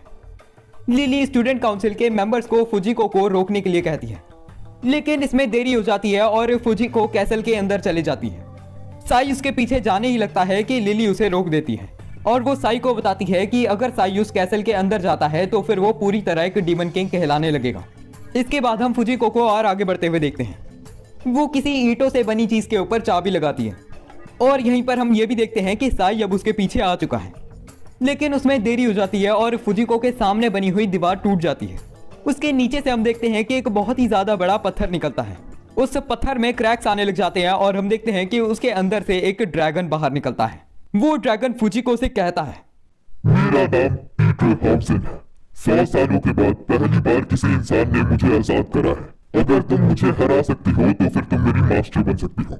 जिसके बाद पीटर हाउसन फुजिको के ऊपर हमला करने लगता है। साई बचाने के लिए आगे बढ़ता है, लेकिन उसी समय हम देखते हैं कि वहां पर लिली शिराइशी उसे दोबारा रोकने के लिए आ जाती है। इसी समय ये सारी चीजें देखते हुए सोगा केना जोर से चीखने चिल्लाने लग जाती है और रोने लग जाती है। और बाकी मुझे याद नहीं कि इस औरत ने क्या कहा था, लेकिन उसने जो भी कहा था उससे पीटर हाउसन के अंदर एक कंप्यूटर चलने लग जाता है। और वहां से फुजिको के मन में एक वीडियो चलती है जिसमें वो एक अजीब से आदमी को देखती है। उसका भाई उस आदमी से कह रहा है कि मैं सब कुछ भूल चुका हूँ। अगर उससे पहले का सीन देखें तो फिर उसने कुछ रिकॉर्ड करा था, एक वीडियो प्लेयर को एक ड्रॉर में रखा था और चाबी को भी छुपाया था। इसके बाद फुजिको का भाई कहता है, मैंने वो सब कर दिया है जो तुमने मुझे करने के लिए कहा था, लेकिन मुझे कुछ याद नहीं आ रहा। जिसके बाद एक सफेद कपड़ों वाले आदमी ने फुजिको के भाई को मार दिया और ये वीडियो अपने दिमाग में देखने के बाद फुजिको रोने लग जाती है। यहीं पर साई आगे बढ़ने लग जाता है और लिली उसे रोकती है, लेकिन अब साई कहता है, मुझे परवाह नहीं कि मेरे साथ क्या होगा, लेकिन मैं अपने दोस्त को इस तरह मरते हुए नहीं देख सकता, इसीलिए अब मैं आगे जा रहा हूँ। यहीं पर कोरो ने हिरोशी को दूर ले जाने लग जाती है और साई जुंको को भी पीछे हटने के लिए कहता है। लेकिन इन सारी चीजों को रोकने के लिए लिली अपनी पावर यूज करती है और लूफी के हाथों से साई को मारती है और वो उसके पेट में भी एक घूसा मारती है, जिससे साई खून की उल्टियां करने लगता है। पर इसी समय वो अपनी पावर्स का यूज करता है और उसके ऊपर हमला करता है, जिसे एक अटैक से ही लिली ढेर हो जाती है। इसके बाद साई आगे बढ़ने लग जाता है और साई फुजिको के सामने जाकर पीटर हाउसेन के ऊपर हमला करने लग जाता है। यहीं पर पीटर हाउसेन कहता है, लगता है इतने सालों बाद मुझे अब कोई ताकतवर आदमी मिल ही गया। जिसके बाद साई अपनी पावर्स को अनलीश करता है और हवा में कूदता है और वो बहुत ही ज्यादा हाई स्पीड से पीटर हाउसेन के सिर के ऊपर एक पंच मारता है, जिससे पीटर हाउसेन और साई दोनों ही ढेर हो जाते हैं। और पीटर हाउसेन कहता है, तुमने ये साबित कर दिया है कि तुम मेरे मास्टर बन सकते हो। और वो ये भी बताता है कि उसके पिछले मास्टर डीमन किंग थे। हाँ, लेकिन साई बोल देता है कि उसने पीटर हाउसेन का मास्टर नहीं बनना। लेकिन थोड़ा सा सोचने के बाद वो कहता है कि तुम्हारा मास्टर बनने में मुझे कोई दिक्कत भी नहीं। और पीटर हाउसेन बताता है कि एक बार साई ने उसके ऑफर को एक्सेप्ट कर लिया तो फिर वो ऑफिशियली डीमन किंग बन जाएगा। और ऑफर एक्सेप्ट करने के बाद साई ऑफिशियली डीमन किंग बन जाता है। और देखो यार, तुम भी अभी तक समझ गए होगे कि ये एनीमे एक एची और हारेम एनीमे है। लेकिन यार ये इंपॉर्टेंट नहीं होता कि तुम बस लड़कियां चेपते ही जाओ मेन कैरेक्टर के ऊपर। और यार मैंने फूड वॉर्स जैसा एक बहुत ही ज्यादा अच्छा एची एनीमे भी देखा है, जिसमें फैन सर्विस बहुत ही ज्यादा कंट्रोल्ड और लिमिटेड है। लेकिन इस शो में हर जगह बस लड़कियां दिखाने की इन्हें चुल मची हुई है। जो भी है, कहानी को कंटिन्यू करते हैं। सीन स्विच होता है और हम कुछ समय बाद का सीन देखते हैं, जहां पर कोरोने को गवर्नमेंट ऑफिसर्स बता रहे हैं कि कोरोने को अपने प्यार के जाल में साई को फंसाना है ताकि वो साई के माइंड को कंट्रोल कर सके। लेकिन अगर ऐसा नहीं होता तो फिर कोरोने को डिस्ट्रॉय कर दिया जाएगा। इसके बाद हम बीच का सीन देखते हैं। आज बीच पे साई और उसके दोस्त आए हैं, जिसके बाद साई बताता है कि उसके टीचर ने उसे बीच जाने के लिए मना करा था। लेकिन साई ने जब ये चीज कोरोने को बताई तब उसने कहा कि वो साई को बीच पे भेजने के लिए सारी अरेंजमेंट खुद कर देगी। और एक बार तो उसने मेरे वहां पर मार दिया जहां पे नहीं मारना चाहिए था, जिसकी वजह से मैं बेहोश हो चुका था। और प्रेजेंट में भी हम देखते हैं कि वो एक अजीब हरकत ही कर रही है। और बीच पे मजे करने के बाद सारे लोग आइलैंड को घूमने लग जाते हैं। फिलहाल ये सारे लोग एक स्कूल ट्रिप पे आइलैंड के ऊपर आए हैं, जहां पर बीच भी है। और पता नहीं क्यों लेकिन साई को एक अजीब ऑरा महसूस हो रहा है इस आइलैंड से। और यहीं पर साई देखता है कि हिरोशी अकेला कहीं पर जा रहा है, जिसके बाद वो हिरोशी से पूछता है कि आखिर चक्कर क्या है, बड़े हताश, परेशान और मायूस लग रहे हो तुम। जिसके बाद हिरोशी बताता है कि इस आइलैंड पे उसका परिवार रहता है, तो बस वो अपने परिवार से ही मिलने के लिए जा रहा है। और वो एक और चीज बताता है कि इस गांव में एक चीज मानी जाती है, एक दिन इस गांव में एक राक्षस आएगा जिसे हीरो हराएगा और वो ही हीरो डीमन किंग को भी मारेगा। जिसे सुनकर साई चौकन्ना हो जाता है और वो हिरोशी से भी पूछ ही रहा है कि आखिर वो इतना ज्यादा दुखी क्यों है फिर।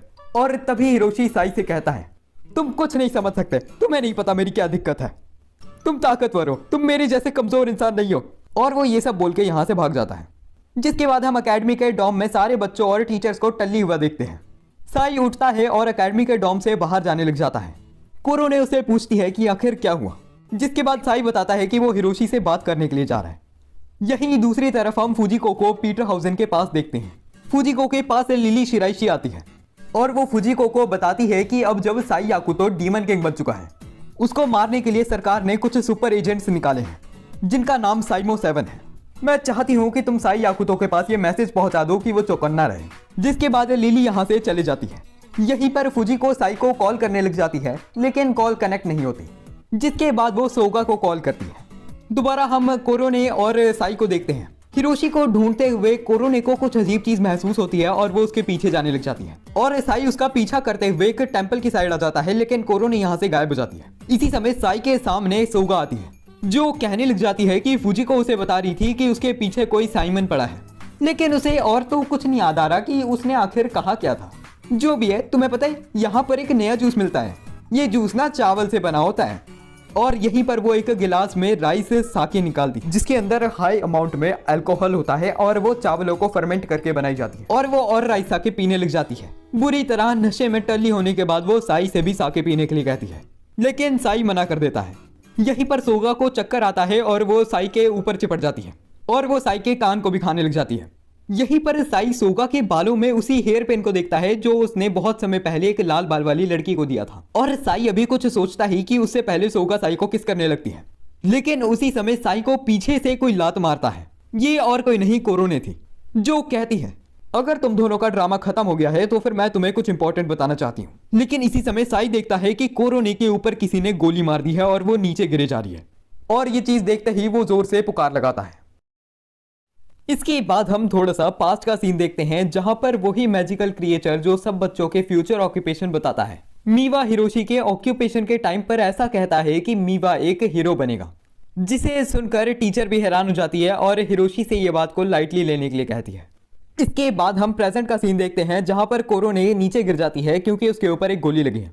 ये गोली सीढ़ियों के ऊपर खड़े एक आदमी ने मारी थी जो यहाँ से चले जाता है और इसी समय साई कोरोने से पूछने लग जाता है उसके हालचाल के बारे में। इसी समय कोरोने उठती है और कहती है कि वो तो एक एंड्रॉइड है, जिसका मतलब उसे गोली लगने पर भी कुछ नहीं होगा। और वो यहीं पर साई से कहती है, मैं माफी मांगती हूँ कि मैं अपना काम ढंग से नहीं कर पाई और तुम्हें मैंने बहुत ही ज्यादा परेशान करा है, मैं उसके लिए भी माफी मांगती हूँ। मेरे ख्याल से अब मेरा गुड बाय कहने का समय आ चुका है। साई को कुछ समझ नहीं आता और कुरोगाने उसे गुड बाय कहकर यहाँ से चले जाती है और यहीं पर साई देखता है कि सोगा भी उठ चुकी है, जो उठने के बाद उससे माफी मांगती है और कहती है, सॉरी कीचान, मैं तुम्हें ये बताना भूल गई, लेकिन कोरोने को सरकार ने एक मिशन दिया था जिसमें उसने तुम्हें अपने प्यार में फंसाना था और अगर वो ऐसा नहीं करती तो फिर उसे डिस्ट्रॉय कर दिया जाएगा।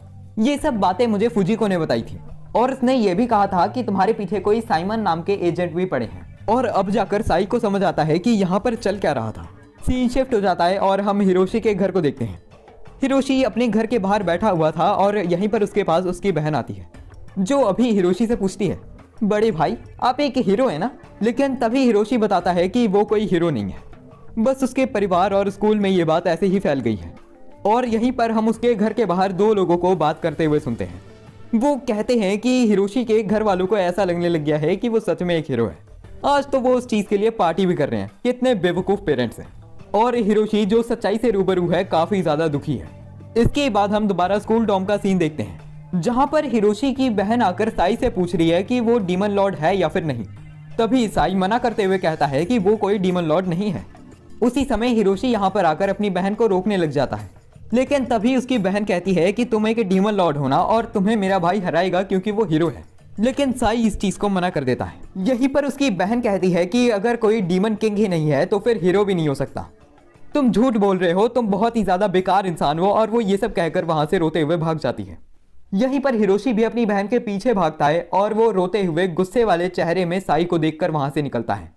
इन सबके पीछे सोगा भी भाग जाती है और साई को कुछ भी समझ नहीं लगता। इसी समय जुंको साई से कहती है कि तुमने एक बहुत ही ज्यादा बुरी चीज करी है। शायद हिरोशी सच में एक हीरो बनना चाहता था और तुमने ये कहकर कि तुम एक डीमन किंग नहीं हो उसका दिल तोड़ दिया। हिरोशी अपनी बहन के पीछे आते हुए समुद्र के पास आ जाता है।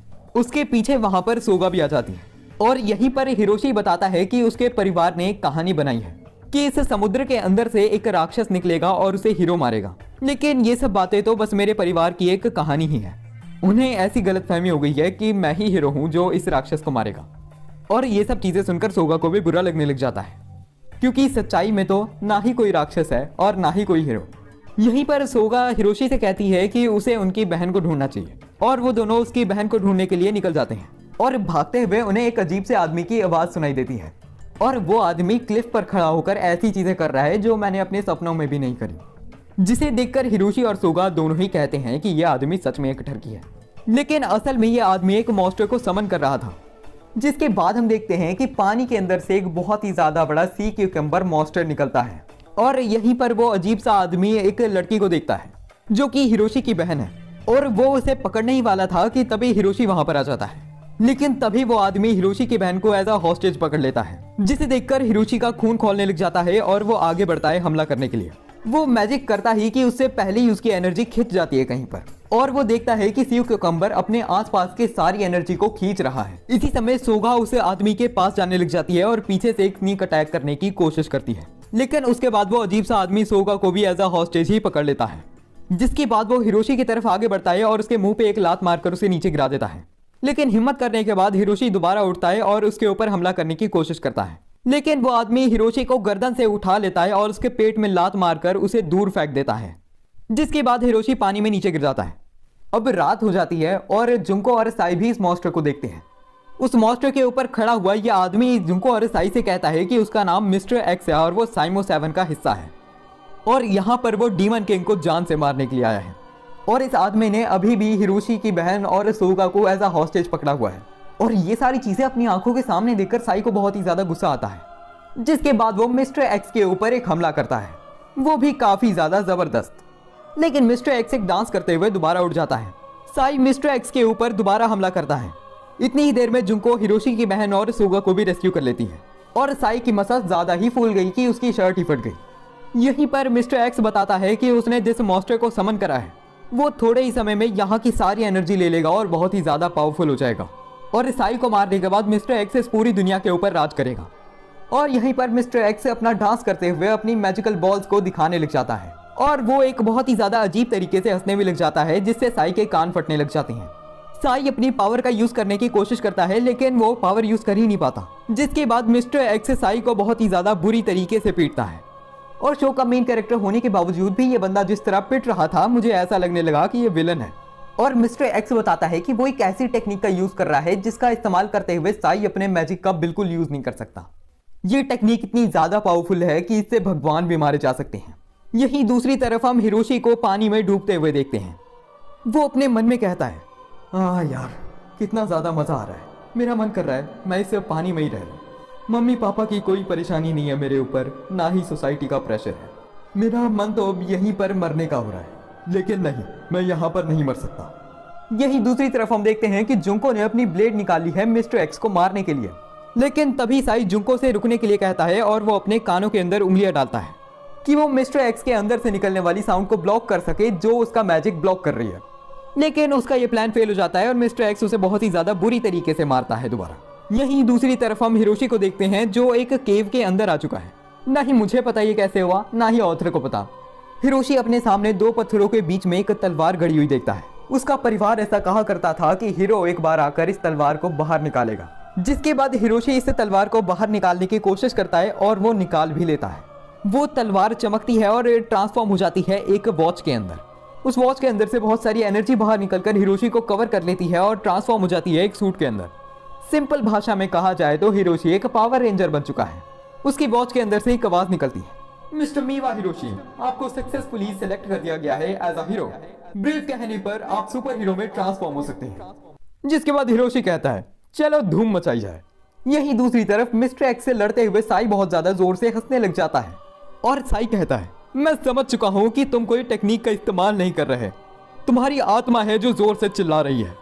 लेकिन अगर मेरी रूह ज्यादा जोर से चिल्लाएगी तो फिर तुम्हारी रूह कांपेगी और तुम अपने आप कमजोर हो जाओगे। जिसके बाद साई की रूह बहुत ही ज्यादा जोर से चिल्लाती है और वो मिस्टर एक्स से हैंड टू हैंड कॉम्बैट करते हुए उसे बहुत ही ज्यादा बुरी तरीके से मारता है। और यार मुझे नहीं पता एनिमेटर्स ने ये सीन बनाते हुए कौन सी भांग खा ली थी, ये क्या कर दिया इस बेचारे के चेहरे के साथ। लेकिन मार खाने के बाद मिस्टर साइमो बहुत ही ज्यादा जोर से साइकोपैथ की तरह हंसने लग जाता है और वो एक बहुत ही ज्यादा बड़ी बंदूक निकालकर वहां पर शूट करके उधर से भागने की कोशिश ही करता है कि हम देखते हैं साई और बाकी सारे लोगों को बचा लिया है कोरोने ने। और वो बताती है कि उसे दोबारा साई के लिए ऑब्जर्वर चूज कर लिया है और वो मिस्टर एक्स से कहती है कि तुम्हारी कोई टेक्निक मेरे ऊपर काम नहीं करने वाली क्योंकि मेरे पास आत्मा ही नहीं है। जिसके बाद वो मिस्टर एक्स की तरफ तेजी से बढ़ती है और उसे मारने लगती है, जिसके बाद मिस्टर एक्स का बहुत ही ज्यादा बुरा हाल हो जाता है। यहीं पर सारे लोग देखते हैं कि शहर के बीच में मॉन्स्टर बहुत ही ज्यादा तबाही फैलाने लग गया है, तो फिर वो उसके पीछे जाने लगते हैं। लेकिन उसी समय साई अपने पीछे एक एलईडी बल्ब को उड़ता हुआ देखता है, जो कि और कोई नहीं हमारा सस्ता पावर रेंजर है, जो उस मॉन्स्टर के ऊपर बहुत ही सारे अटैक करता है और उसे बहुत जल्दी मार देता है। और इस चीज को देखकर सारे लोग ही बहुत ज्यादा हैरान हैं। यहीं पर पावर रेंजर बहुत ही ज्यादा तेजी से साई की तरफ जाता है और उसके ऊपर हमला करता है। वो कहता है कि वो इस दुनिया को बचाना चाहता है। साई कहता है कि उसे भी इस दुनिया को कोई नुकसान नहीं पहुंचाना। जिसके बाद पावर रेंजर यहां से चले जाता है और इस चीज के बाद यहां पर हिरोशी आता है जो अपनी बहन से मिलता है। और इन सारी चीजों को देखकर साई को अब पता चल चुका है कि आखिर ये पावर रेंजर था कौन। इसके बाद हम शाम का समय देखते हैं जहां पर सारे लोग अभी रिलैक्स होकर बैठे हुए हैं और कोरोने साई से कहती है कि उसे जुंको के साथ शादी कर लेनी चाहिए, जिसे सुनते ही जुंको को शर्म आने लग जाती है और जुंको कहती है मैं तुम्हारे साथ शादी कर सकती हूँ, और वो ये कहते ही यहाँ से भाग जाती है। सी शिफ्ट हो जाता है और हम अपने सामने एक लैब के अंदर खड़े आदमी को देखते हैं जिसका नाम यामाता बोइचिरो है।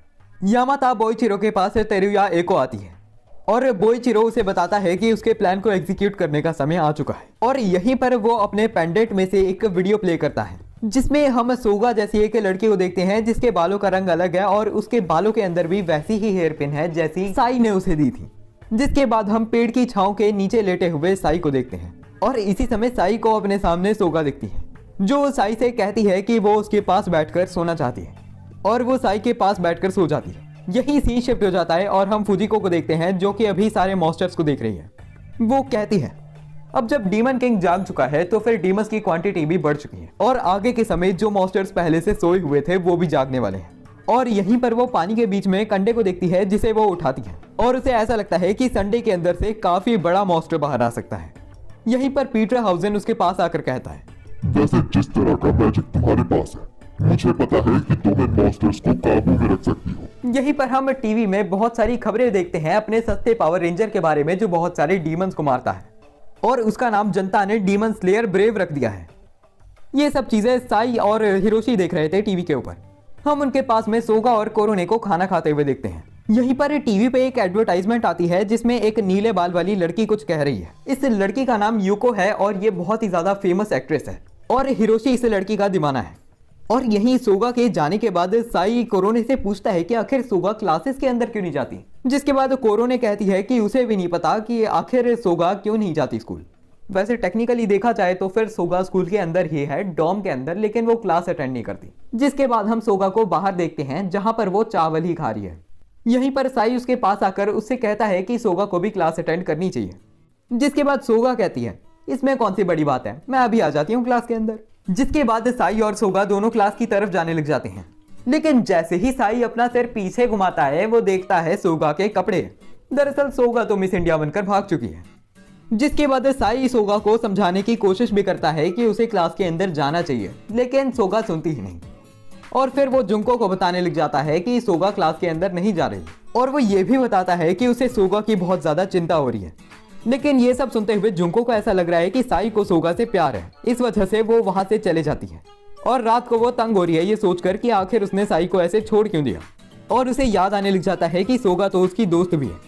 यही सीन शिफ्ट हो जाता है और हम फुजिको को उस अंडे को गांजा, मेरा मतलब मैजिक पाउडर खिलाते हुए देखते हैं। और इसी समय फुजिको अपने भाई को बताती है इतने गांजे से तो इस अंडे के अंदर से मॉन्स्टर्स नाचते हुए बाहर आने चाहिए थे, लेकिन अब ये अंडा फूट ही नहीं रहा तो मैं क्या कर सकती हूँ। मैंने तो सोचा था कि मैं लॉर्ड साई याकुतो को बेबी मॉन्स्टर्स के साथ सरप्राइज करूंगी। और यहीं पर वो अपने सोफे के ऊपर सो जाती है। जिसके बाद हम देखते हैं कि हमारी मिस इंडिया उस अंडे को लेकर यहाँ से निकल जाती है। और अगले दिन हम देखते हैं कि सोगा दोबारा साई के घर में आकर चावल पकाती है और यहीं पर वो साई को उस अंडे को दिखाती है जो फुजिको ने उठाया था। वो कहती है कि आज उसका बहुत ही ज्यादा बड़ा ऑमलेट खाने का मन हो रहा है। यहीं कोरो ने भी उसे पकाने के लिए बर्तन ले आती है। और यहीं दूसरी तरफ फुजिको देखती है कि वो शाम से सुबह तक अपने सोफे पर पड़े पड़े सो गई और वो नोटिस करती है कि वहां पर वो अंडा नहीं पड़ा। जिसके बाद उसका भाई बताता है कि वो अंडा कहीं पर उड़ते हुए अपने आप चला गया। यहीं सीन शिफ्ट हो जाता है और हम सोगा को संडे के साथ खेलते हुए देखते हैं। पता नहीं खेल रही है या क्या कर रही है, अगर पकाना है तो पका के खाए यार। यहीं पर साई उस अंडे को उठाता है और उसी समय हम देखते हैं कि वो अंडा ग्लो करने लग जाता है और साई उसे दूर फेंक देता है क्योंकि उसे ऐसा लगता है ये अंडा एक बॉम्ब है। और रात तक वो सब लोग नोटिस करते हैं कि ये अंडा काफी ज्यादा बड़ा हो चुका है और साई इस बड़े अंडे को दोबारा छूता है। जिसके बाद उसमें क्रैक्स आने लगते हैं और उस अंडे के अंदर से कुछ मॉन्स्टर्स बाहर निकलते हैं। साई, कोरोने और हिरोशी उस मॉन्स्टर से लड़ने के लिए तैयार हो जाते हैं, लेकिन वो मॉन्स्टर हमला करता है सोगा के ऊपर। लेकिन उसी समय साई आकर सोगा को बचा लेता है और ये मॉन्स्टर इतना ज्यादा पावरफुल है कि वो साई के हाथ के अंदर छेद भी कर देता है। लेकिन उसी समय साई देखता है कि वहां पर फुजिको आती है जो कहती है मेरे प्यारे डीमन किंग, मैं आपको ये सारे मॉन्स्टर्स एज अ गिफ्ट देना चाहती हूँ। वो बताती है कि वो इन सारे मॉन्स्टर्स को कंट्रोल करना सीख चुकी है। लेकिन वो मॉन्स्टर तो कहता है जी मुझे भूख लग रही है, मैं खाना खा रहा हूँ, मुझे तुम्हारी बकवास से कोई फर्क नहीं पड़ता आंटी। और वो फुजिको को खाने लग जाता है। जिसके बाद साई उस मॉन्स्टर के ऊपर एक हमला तो करता है, लेकिन उस हमले से वो मॉन्स्टर और ज्यादा बड़ा हो जाता है क्योंकि उसने साई की मैजिकल एनर्जी को एब्जॉर्ब कर लिया है। जिसके बाद वो थोड़ा सा पागल हो जाता है और गुस्से में शहर की तरफ भागने लग जाता है। यही दूसरी तरफ हम हिरोशी को देखते हैं जो अपनी पावर्स का यूज करते हुए अपने सस्ते पावर रेंजर में कन्वर्ट हो जाता है, जिसके बाद वो शहर की तरफ जाने लग जाता है। शहर के अंदर हम देखते हैं कि यूको आज एक वीडियो बना रही है, वो भी हवा के अंदर उड़ते हुए। लेकिन उसी समय वहां पर उड़ते हुए वो मॉन्स्टर आता है और ये सारे लोग नीचे उतरते हैं और वो मॉन्स्टर यूको के ऊपर हमला करने ही वाला था कि उसी समय वहां पर पावर रेंजर आकर उस पर हमला करता है और एक ही अटैक में वो उसकी मुंडी काटकर उसे नीचे फेंक देता है। और यहीं पर आसपास के एरिया में जिंदा लोगों को ढूंढते हुए उसे यूको दिखती है। जैसे ही वो यूको को बचाने के लिए नीचे जाता है, यूको तेजी से दौड़ते हुए आती है और उसे किस कर देती है और वो बताती है कि उसे मॉन्स्टर्स बहुत ही ज्यादा बुरे लगते हैं और वो उसे शुक्रिया करना चाहती है। और यही यूको कहती है कि ये चीज हम दोनों के बीच में सीक्रेट होने वाली है। जिसके बाद ब्रेव दोबारा हवा में उड़ने लग जाता है। यहीं दूसरी तरफ हम साई को देखते हैं जो स्टूडेंट काउंसिल से माफी मांगता है ये सारी गड़बड़ करने के लिए। जैसे ही साई स्टूडेंट काउंसिल के ऑफिस से बाहर आता है, वो अपने सामने सोगा को खड़ी हुई देखता है और सोगा साई से कहती है कि उसने साई की बातों पर बहुत ज्यादा ध्यान दिया और काफी ज्यादा सोच विचार करने के बाद उसने अब ये डिसीजन किया है कि वो क्लास अटेंड करा करेगी। जिसे सुनकर साई भी खुश हो जाता है और वो दोनों क्लास की तरफ जाने लग जाते हैं। सीन स्विच होता है और हम जुंको को कोरोने से कुछ पूछते हुए देखते हैं। जुंको कोरोने से पूछती है, वैसे पहले तुम जब साई और हमारी शादी की बात कर रही थी क्या तुम सीरियस थी? जिसके बाद कोरोने कहती है कि वो 100% सीरियस थी, इसी वजह से उसने पहले ही जुंको के पेरेंट्स को कॉल भी कर दिया था और उन्होंने परमिशन भी दे दी है तुम्हारी शादी करने के लिए। जिसे सुनकर जुंको हैरान हो जाती है। जिसके बाद सीन शिफ्ट होता है और हम पास्ट का सीन देखते हैं जहां पर एक आदमी एक ऑर्फनेज के बच्चों को खाना बांट रहा है और वो आदमी सारे बच्चों से कहता है, प्यारे बच्चों, तुम्हें मुझे शुक्रिया करने की कोई जरूरत नहीं है, तुम्हें उस ऊपर वाले का शुक्रिया करना चाहिए जिसने हमें ये सब दिया है। लेकिन इसी समय यहाँ पर एक बच्चा आता है जो कि छोटा साई याकुतो है। साई कहता है, मैं भगवान का शुक्रिया नहीं कर सकता क्योंकि भगवान जैसी कोई चीज है ही नहीं, मैं तुम्हारा शुक्रिया करूंगा। भगवान तो सिर्फ एक सिस्टम है जो इंसानों ने खुद बनाया है अपनी सोच से। ये सुनकर उस आदमी को गुस्सा आ जाता है और वो साई से कहता है, चुप हो जा ना समझ बच्चे, क्या तुझ में हल्की सी भी शर्म नहीं? और वो आदमी साई को बहुत ही ज्यादा गंदी गंदी गालियां निकालने लग जाता है। ये बच्चों में खाना बांटने का तो सिर्फ दिखावा ही था, अंदर से वो आदमी बहुत खराब है।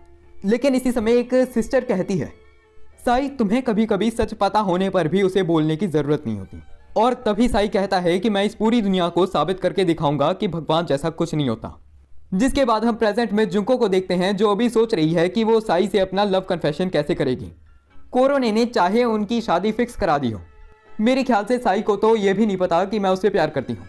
जिसके बाद वो साई और अपना रोल प्ले करने लग जाती है कि आखिर वो अपना लव कन्फेशन कैसे करेगी। इसी समय वहां पर कोरोने आकर जुंको से कहती है, अगर तुम्हारा प्रपोज करने का इतना मन हो रहा है तो फिर साई के सामने जाकर तुम बोल क्यों नहीं देती? और यहीं पर वो डोरेमोन की पॉकेट से साई याकुतो डिटेक्टर निकालती है, जिसका यूज करते हुए वो साई के पास आ जाते हैं और जुंको साई से कहने लगती है, साई मुझे तुमसे कुछ बात करनी थी, कुछ इंपॉर्टेंट बात कहनी है मुझे तुमसे। लेकिन इसी समय जुंको देखती है कि वो ये सारी बातें तो हिरोशी को कह रही थी, जो जुंको से कहता है कि अगर उसने साई से बात करनी है तो फिर वो उसकी तरफ देखते हुए बात करे। और इसी समय जुंको साई से बात करती है और कहती है, तुम्हें पता है आज मौसम कितना ज़्यादा सुंदर है, वैसे मुझे तुमसे एक बहुत ही ज़्यादा इंपॉर्टेंट चीज़ के बारे में बात करनी थी। तभी साई कहता है, जुंको तुम ठीक तो हो ना? अगर तुमने मुझसे कुछ कहना है तो फिर तुम कह क्यों नहीं देती? जिसके बाद जुंको साई से कहती है, देखो बात ऐसी है कि तुम्हें मेरे घर पर आना पड़ेगा, मुझे तुमसे एक बहुत ही ज़्यादा इंपॉर्टेंट पॉलिटिकल मैटर के बारे में बात करनी है। और यहीं शाम के समय हम साई को अपने डॉम की तरफ जाते हुए देखते हैं, जहां पर वो अपने सामने प्रिंसिपल और यामाता बॉयचिरो को बातचीत करते हुए देखता है। यामाता बॉयचिरो कहता है कि साई याकुतो अब एक डीमन किंग बन चुका है तो फिर उसे मारने की ज़रूरत है। लेकिन प्रिंसिपल कहता है कि साई याकुतो उसके स्कूल का एक स्टूडेंट है तो फिर वो ये तो कभी नहीं होने देगा। और ये सारी चीज़ें साई चलता हुआ सुन लेता है। और अगले दिन साई जब जुंको के साथ उसके घर जा रहा था, वो अपने मन में सोच रहा था, शायद जुंको जिससे पॉलिटिकल मैटर के बारे में बात कर रही थी वो मुझे मारना ही था। और यहीं पर साई देखता है कि जुंको बहुत ही ज़्यादा शर्मा रही है। जिसके बाद साई उसे पूछता है कि तुम ठीक तो हो ना, तुम्हें चिंता करने की ज़रूरत नहीं, मैं सारी रिस्पॉन्सिबिलिटी लेने के लिए तैयार हूँ। और ये सुनते ही जुंको लाल हो जाती है शर्म के मारे, क्योंकि जुंको को तो रिस्पॉन्सिबिलिटी उस चीज़ की लग रही थी। इसीलिए बहन जी को पहले ढंग से सब कुछ समझाना चाहिए था। सब कुछ समझाए बिना साई को पागलों की तरह अपने माता पिता के पास ले जा रही है। जिसके बाद वो इगानो सातो पहुंच जाते हैं। ये वही विलेज है जहां पर हातोरी क्लैन रहता है। और वहां पर पहुंचते ही जुंको अलर्ट हो जाती है और अपनी तलवार निकालकर किसी चीज पे मारती है। जुंको ने एक शुरिकेन को डिफ्लेक्ट करा था, लेकिन वो हिरोशी के पैर पर जा बजता है। ये शुरिकेन यूको ने जुंको के घर के ऊपर बैठकर मारा था, जिसके बाद वो कूद के उन सब लोगों के सामने आ जाती है और वो बताती है कि उसका नाम यूको हातोरी है और वो एक एक्ट्रेस के साथ निंजा भी है, जिसे सुनने के बाद हिरोशी के मन में धुंधली धुंधली सी अजीब यादें आती हैं। और यहीं पर यूको कहती है, वैसे जुंको, मुझे ऐसा तो नहीं लगा था कि तुम इतने ज्यादा अजीब से आदमी के साथ प्यार करोगी। वैसे तुम सच में इससे प्यार करती भी हो या नहीं? और तभी जुंको कहती है कि नहीं, मैं इससे प्यार थोड़ी करती हूँ। जिसके बाद यूको कहती है कि तुम हमेशा की तरह बिल्कुल बेकार हो झूठ बोलने में। और यहीं पर वो सारे लोग जुंको के घर जाने लग जाते हैं और रास्ते में चलते हुए यूको हिरोशी को बताती है कि उसे डीमंस बहुत ही ज्यादा बेकार लगते हैं। बचपन में एक डीमन ने उसके ऊपर हमला कर दिया था और उस समय उसके ब्लड के अंदर डीमन का ब्लड मिक्स हो गया। जब भी वो डीमंस को देखती है उसे उल्टी आने का मन होता है। जिसके बाद वो जुंको के घर आ जाते हैं। यहाँ पर हातोरी क्लैन के लीडर यानी जुंको के डैड साई से पूछते हैं, क्या तुम मेरी बेटी से प्यार करते हो? क्या तुम मेरी बेटी के लिए शहीद होने के लिए तैयार हो? जिसके बाद साई कहता है, मैं आपकी बेटी को बहुत ज्यादा प्यार करता हूँ और उसके लिए मैं खुद भी मर सकता हूँ और पूरी दुनिया की जान भी ले सकता हूँ। यह सुनकर जुंको के डैड को बहुत ज्यादा अच्छा लगता है और वो कहता है कि तुम हातोरी क्लैन के घर पर रहने के लिए तैयार हो। घर के अंदर सारे लोग बहुत ही ज्यादा खुश और दुखी भी हो रहे हैं क्योंकि जुंको की शादी होने वाली है साई के साथ। लेकिन साई को अभी भी नहीं पता कि जुंको उसके साथ प्यार करती है और वो अपने मन में सोच रहा है, वैसे इस घर के अंदर रहना क्या इतनी ज्यादा बड़ी बात है? कोई तो मातम मना रहा है और कोई तो बहुत ही ज्यादा खुश है। अब रात हो जाती है और साई सोच रहा है कि आखिर जुंको ने उसे किस लिए बुलाया होगा। इसी समय उस कमरे के अंदर जुंको आती है जो अभी कुछ निकालने वाली थी, वो भी बहुत ज्यादा अश्लील आंखों के साथ। लेकिन उसी समय साई उसे रोक देता है और वो कहता है कि तुम्हें ये सब करने की जरूरत नहीं है। मुझे पता है कि तुम अपने आप को फोर्स कर रही हो। तुम्हें ये सब उस लड़के के साथ करना चाहिए जिससे तुम प्यार करती हो। और ये चीज सुनने के बाद जुंको दुखी हो जाती है और वो कहती है, तुम बिल्कुल सही कह रहे हो। मेरे ख्याल से तुम्हें तो पता भी नहीं कि मुझे कैसा लगता है। मैं चाहती हूँ कि तुम आज के दिन को भूल जाओ और मुड़ के तुम्हें मुझे देखने की कोई जरूरत नहीं है। जिसके बाद जुंको उस कमरे से चले जाती है रोते हुए और साई अभी भी सोच रहा है कि आखिर जुंको करना क्या चाहती थी और वो रोई क्यों। लेकिन उसी समय उस कमरे के अंदर से बहुत सारे निंजाज आ जाते हैं जो साई को मारने की कोशिश करते हैं क्योंकि उसने जुंको को रुलाया था। और सिचुएशन को देखते हुए साई कमरे के अंदर से बाहर निकलता है और जोर से भागने लग जाता है। लेकिन भागते हुए वो देखता है कि उन सारे लोगों के ऊपर किसी ने ट्रैप बिछाया था और वो बंद है और ये सब तेरुया ने करा था, जो साई से कहती है कि वो उसे तेरुया क्लैन का हिस्सा बना सकती है और वो उसे अपने साथ सोने का एक मौका भी दे सकती है। लेकिन तभी साई कहता है, मैडम मुझे तुम में कोई इंटरेस्ट नहीं है। जिसे सुनने के बाद तेरुया को बहुत ज्यादा गुस्सा आ जाता है और वो कहती है कि जब मुझे तुमसे प्यार होने लगा था तब तुम ऐसी बातें कर रहे हो, अब तो मैं तुम्हें नहीं छोड़ने वाली। और हाँ, उस लाल बाल वाली को भी अब मैं ठिकाने लगा दूंगी। जिसके बाद सीन शिफ्ट हो जाता है और हम सोगा को देखते हैं जो अभी अपना बर्थडे सेलिब्रेट कर रही है अकेले।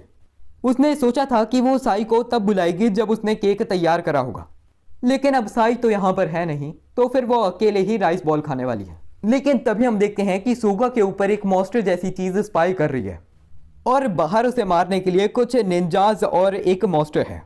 यही दूसरी तरफ हम साई और तेरुया को देखते हैं जहां पर तेरुया सोगा की बहुत ज्यादा बेइज्जती कर रही है। ये सब चीजें सुनते हुए साई का खून खौलने लग जाता है और वो बहुत ही ज्यादा एनर्जी अनलीश करता है जिससे तेरुया उड़ने लग जाती है।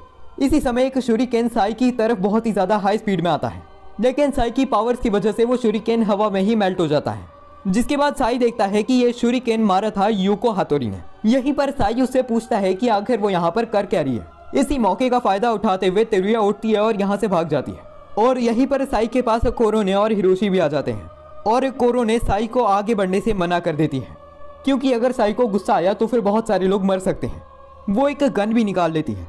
लेकिन इसी समय हम देखते हैं कि सोगा को एक बहुत ही ज्यादा अजीब से सांप जैसे मॉन्स्टर ने जकड़ लिया है। दोबारा से सीन शिफ्ट होता है और हम कोरोने और साई को देखते हैं। कोरोने अपने वेपन को फेंक देती है और वो उसके पास आती है और वो कहती है कि शायद तुम्हें रोकने के लिए मुझे कोई हथियार की भी जरूरत नहीं है और वो साई का हाथ अपनी पूंछ के ऊपर रखती है। जिसके बाद साई कोरोने को बंद कर देता है। इसी समय साई अपने पीछे यूको को देखता है जिसका बहुत ही ज्यादा बुरा हाल हो चुका है। उसकी ब्लड में डीमन का खून होने की वजह से यूको को एक बीमारी हो चुकी है और वो तेजी से फैलती है जब उसके आसपास कोई डीमन होता है, जिस वजह से उसे डीमंस बिल्कुल नहीं पसंद। और इन सब चीजों को देखते हुए साई उधर से जाने लगता है। वो एक पेड़ के ऊपर अपना हाथ रखता है और पोर्टल खोल के उसके अंदर चले जाता है।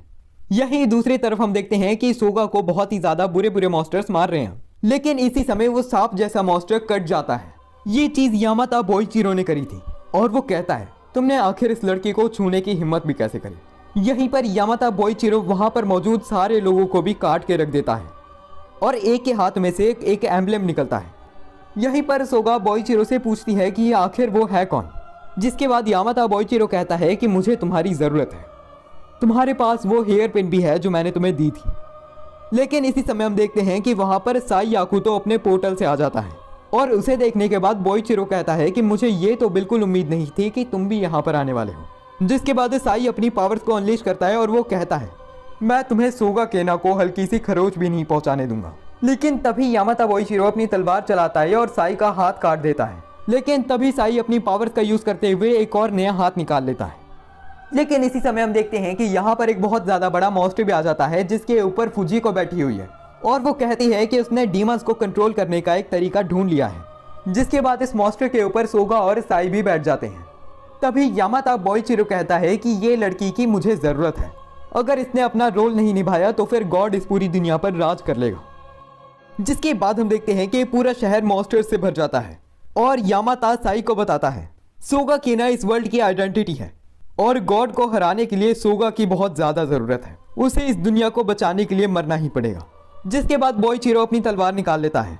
यहीं पर हम तेरुया को देखते हैं जो इन सारी चीज़ों को देखते हुए बहुत ज़्यादा हैरान हो चुकी है। इसी समय उसके पास उसके पापा आते हैं और बताते हैं कि यामाता बोइचिरो ने उन्हें धोखा दे दिया है और उसके पापा का आधा सिर कटा हुआ है। तेरुया को अपने डैड की शक्ल देखकर चिढ़ मचने लग जाती है और वो अपने डैड को अपनी तलवार से मार देती है और वो अपने डैड के हाथों से एक एम्बलम उठाती है और कहती है कि बस मुझे इसकी ही ज़रूरत थी, इसकी मदद से मैं पूरी तेरुया क्लैन की लीडर बन सकती हूँ।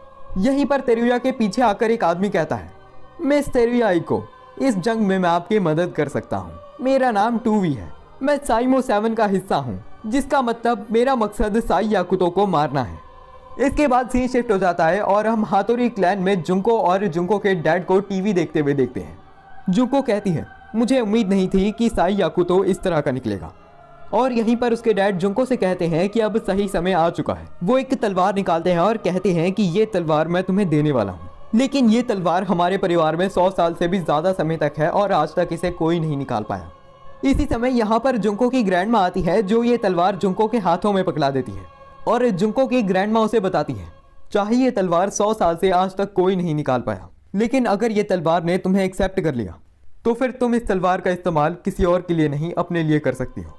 जिसके बाद हातोरी क्लैन और तेरुया क्लैन को कंबाइन कर दिया जाता है और उनकी लीडर अभी तेरुया बन चुकी है क्योंकि हातोरी क्लैन के ऊपर तेरुया क्लैन आता है। यहीं दूसरी तरफ हम साई याकुतो और यामाता बोइचिरो को देखते हैं जहां पर बोइचिरो साई के ऊपर एक हमला करता है और इस हमले से साई एक दीवार पे जाके ठुकता है और उसके हाथ से खून निकलने लगता है। इस अटैक की पावर की वजह से उसका हाथ रिकवर भी नहीं करता। यहीं पर बोइचिरो आगे बढ़ने लग जाता है साई को मारने के लिए। इसी समय फूजी को एक डीमन का यूज करते हुए साई को उसके ऊपर बिठाती है और यहाँ से दूर ले जाने लग जाती है। लेकिन यामाता बोइचिरो उनका पीछा छोड़ने का नाम ही नहीं ले रहा और आगे बढ़ते हुए उन्हें अपने सामने स्कूल का प्रिंसिपल दिखता है और वो कहता है कि तुम सब लोग मेरे स्टूडेंट्स हो और अपने स्टूडेंट्स की रक्षा करना मेरा काम है। जिसके बाद फूजी को आगे निकल जाती है। यहीं पर यामाता बोइचिरो को प्रिंसिपल रोकता है और वो कहता है कि मैं तुम्हें आगे नहीं जाने दूंगा, मैं तुम्हें बार बार एक ही गलती नहीं करने दूंगा। यहीं पर हम दोबारा फुजिको को आगे बढ़ते हुए देखते हैं, लेकिन उनके रास्ते के बीच में स्टूडेंट काउंसिल प्रेसिडेंट लिली आ जाती है जो कहती है कि वो उन्हें और ज्यादा तबाही नहीं मचाने देगी, लेकिन पता नहीं क्यों मुझे तुम पर भरोसा भी है कि तुम कुछ गलत नहीं करोगे। यहीं पर हम हातोरी और तेरुया क्लैन के घर के बाहर का सीन देखते हैं जहां पर यूको की लाइव ब्रॉडकास्टिंग हो रही है कि वो डीमन किंग को हराने के लिए जाने वाले हैं और इन दोनों क्लैंस की अभी लीडर तेरुया है, तो वही उन्हें ऑर्डर दे रही है। तेरुया सबसे पहले जुंको और यूको को बैटलफील्ड पर अकेला भेजने के लिए आदेश देती है और उसके मन में ये चल रहा है सबसे पहले इन दोनों नमूनों को ही मरने के लिए भेज देती है। लेकिन ये खबर सुनकर यूको खुश हो जाती है कि उसे डीमंस को मारने को मिलेगा और ना चाहते हुए जुंको भी इस चीज़ को एक्सेप्ट कर लेती है। यहीं पर हम अपने सस्ते पावर रेंजर को देखते हैं जो अपने मन में सोच रहा है बड़े भाई क्या आप यही फ्यूचर चाहते थे।